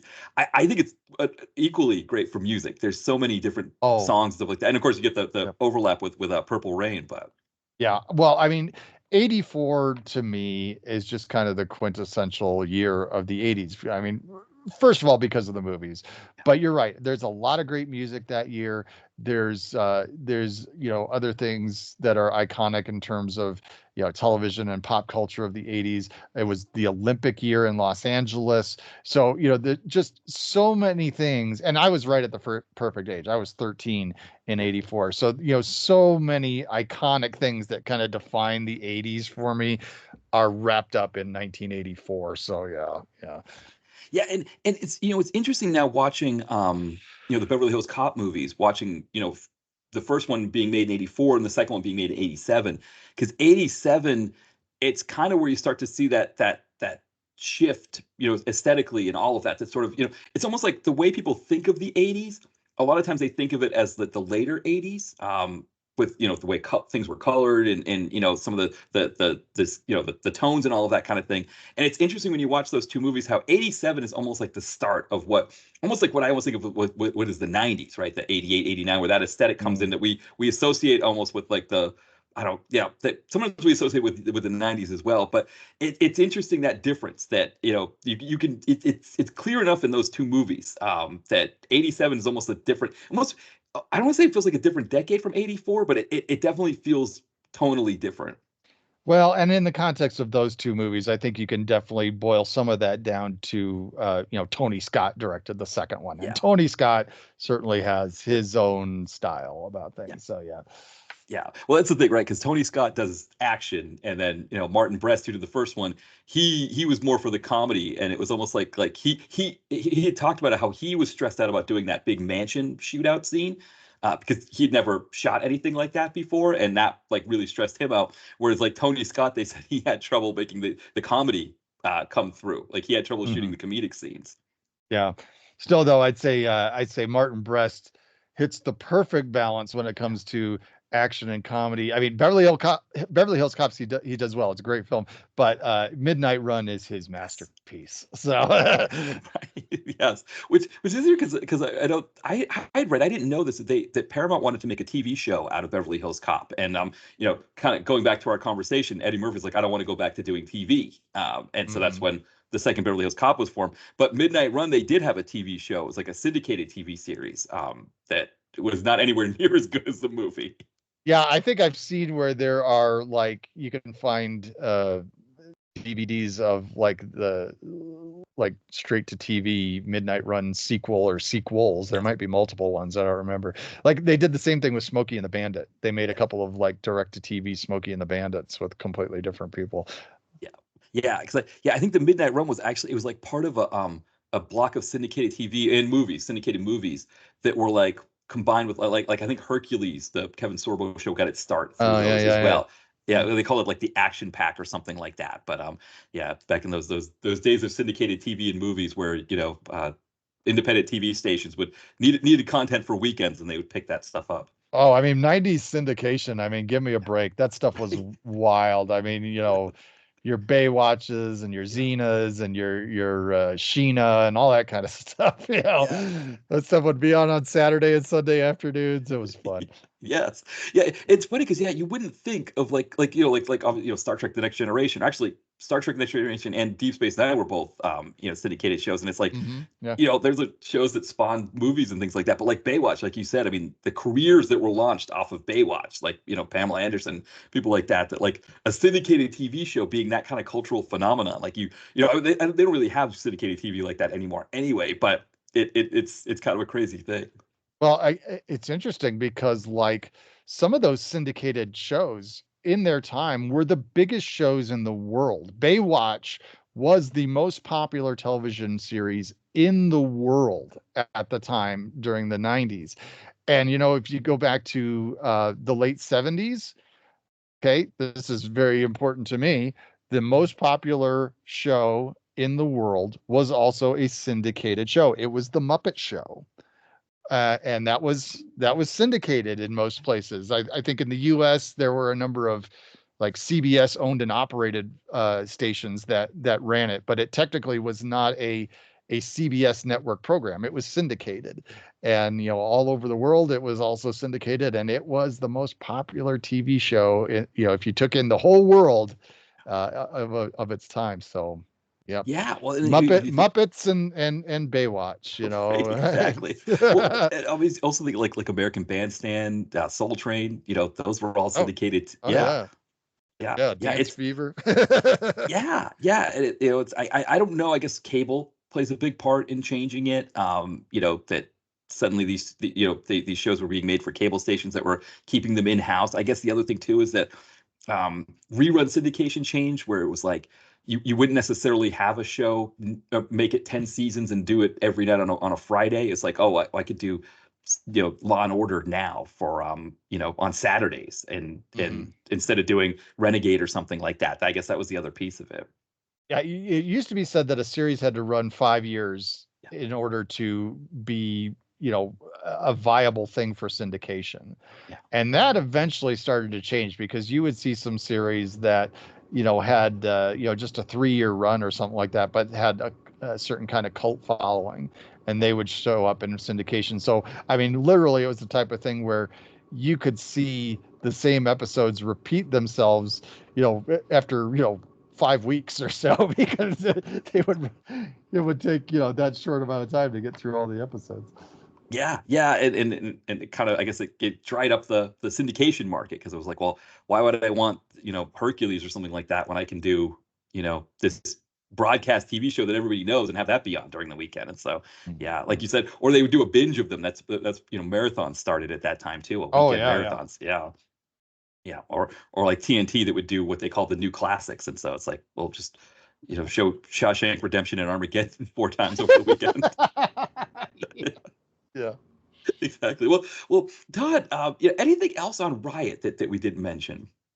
Oh man, I think we pretty well covered it. I mean, I think this one is a lot of fun. It's definitely, for my second journey into the world of Gary Daniels. This is a fun flick. I'm certainly intrigued to see more of it. I will get to the last of the trifecta that I need to get to here, Rage.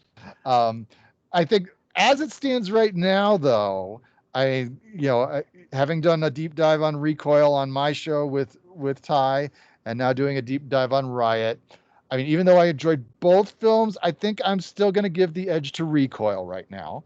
But yeah, we'll see where things go with Rage, I guess. Yeah, I do. I give the edge to Recoil as well. So for me, the ranking that I have is Recoil, Rage, Riot. But kind of in this binary system, it makes it sound like I'm saying Riot is bad, which is not the case. I'm just saying it. Like you said, give the edge to Recoil. But like I said, I know people that flip these all over. Rage is their favorite, Riot's their favorite. Not as many that have Riot above Rage and Recoil. So not as many like this one better than the other two. But like I think Rage and Recoil, that's one that people flip a lot. Yeah. Yeah, well, Todd, as we're wrapping up here, anything that you wanted to plug? Well, yeah, I mean, I'll always take the opportunity to plug my show. It's called the Forgotten Filmcast. You can find it wherever you find your podcasts. My kind of home base is my own blog, which is forgottenfilmcast.wordpress.com. So yeah, check out my stuff. We have a lot of fun over there. Matt's been on the show several times. We'll have him on again here soon, I'm sure. And yeah. Yeah, What I love about your show is, I mean, one, the guests, they always come on, and they're always very knowledgeable, whatever topic it is. But the range of movies is just it's so much fun to kind of and again for me, especially with with the with this show where I'm kind of almost locked into a lot of DTV stuff, whether it's 90s or 2000s or modern stuff. I always need to get I don't always have a chance to get out and watch some of these other movies. Like I want to like kind of step outside of this thing. So it's nice to kind of listen to your show and be like, yeah, I don't know when I'll get a chance to see a movie like Juggernaut. But I love the idea of Juggernaut. I love hearing you. It was Richard Kirker was a guest for that one from the Lambcast. Hearing you talk about that, I was like, yeah, that's a movie I'm probably not going to get a chance to see, but at least it puts it on my radar. Hmm. Yeah, yeah. I mean, there's just so much out there to experience. I mean, I've said it many times. Uh, there's over 100 years of movie history out there, and if all we're kind of tuning into is what came out in the theaters this year, we're missing out on so much. I mean, movies come and go so quickly, and it's always such a great thrill for me when I'm scrolling around on Letterboxd or Just Watch or things like that, and I spot a movie that I haven't heard of before, and I go, oh, well, I'm going to put that on the list and check that out sometime. So yeah, my hope is to try and get people thinking beyond what we used to call the new release shelf, and looking at some of these things that have kind of faded from our memory and all that. And it's great to connect with folks on there. I didn't mention too, if you are on Letterboxd, I love Letterboxd. I love keeping track of things. So if you follow me on Letterboxd, I follow back. So Definitely. Yeah, Letterboxd is great for that. I mean, it's one of those things where I think, talking about the modern age where it's like streaming and companies will take things away, without really, it's like the physical media part is nice, but it is also nice that you can find these movies in a variety of different places. I think, talking about the video store. I mean, I remember when my friend and I were trying to go through AFI's 100, movies, 100 years under movies, and we were getting some of these classics, some Bogart films from the past and things like that. It's like the copy of the old video store, they hadn't swapped that thing out in years, and you'd get it home and it might not even play, and yeah, so yeah. it's like to be able to find these movies in different ways is a lot of fun too. Yep. There's a wide world of movies out there to discover. Exactly. Yeah. Maybe that's a great place to leave this on, because Riot is a fascinating one out of like I said, out of the 100 years of movies. These PM Entertainment ones are kind of this fascinating enclave or subgenre or whatever you want to call it of that history of movies. Yep. Yep. It's been fun for me to dive further into this direct-to-video world, because my knowledge of it has been the fringe of, so I've appreciated getting to connect with folks like you and Ty and getting to learn from your knowledge about what things I need to check out when it comes to direct-to-video. Yeah, absolutely. It's always fun for me. I always like to be able to introduce people to some of these, because, like you said, you find things in these movies. I've got sirens going by me here, but you find things in these movies. On the one hand, it's like all these plot holes and things like that are interesting, but also in a normal movie might be enough to torpedo it. But then it's like you've got cars exploding and flaming stunt guys driving dirt bikes, and it's like it makes up for it in a unique way. It does indeed. Yeah, exactly. Well, thank you again, Todd, for coming on. This was a lot of fun, and thank you for listening. We'll be back soon. Bye, everyone.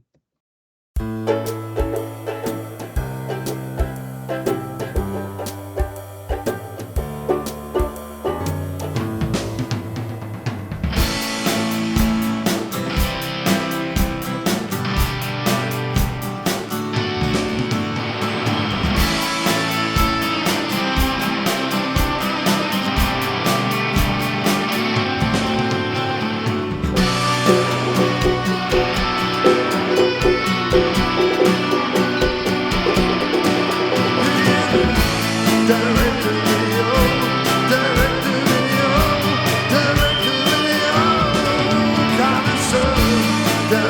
video.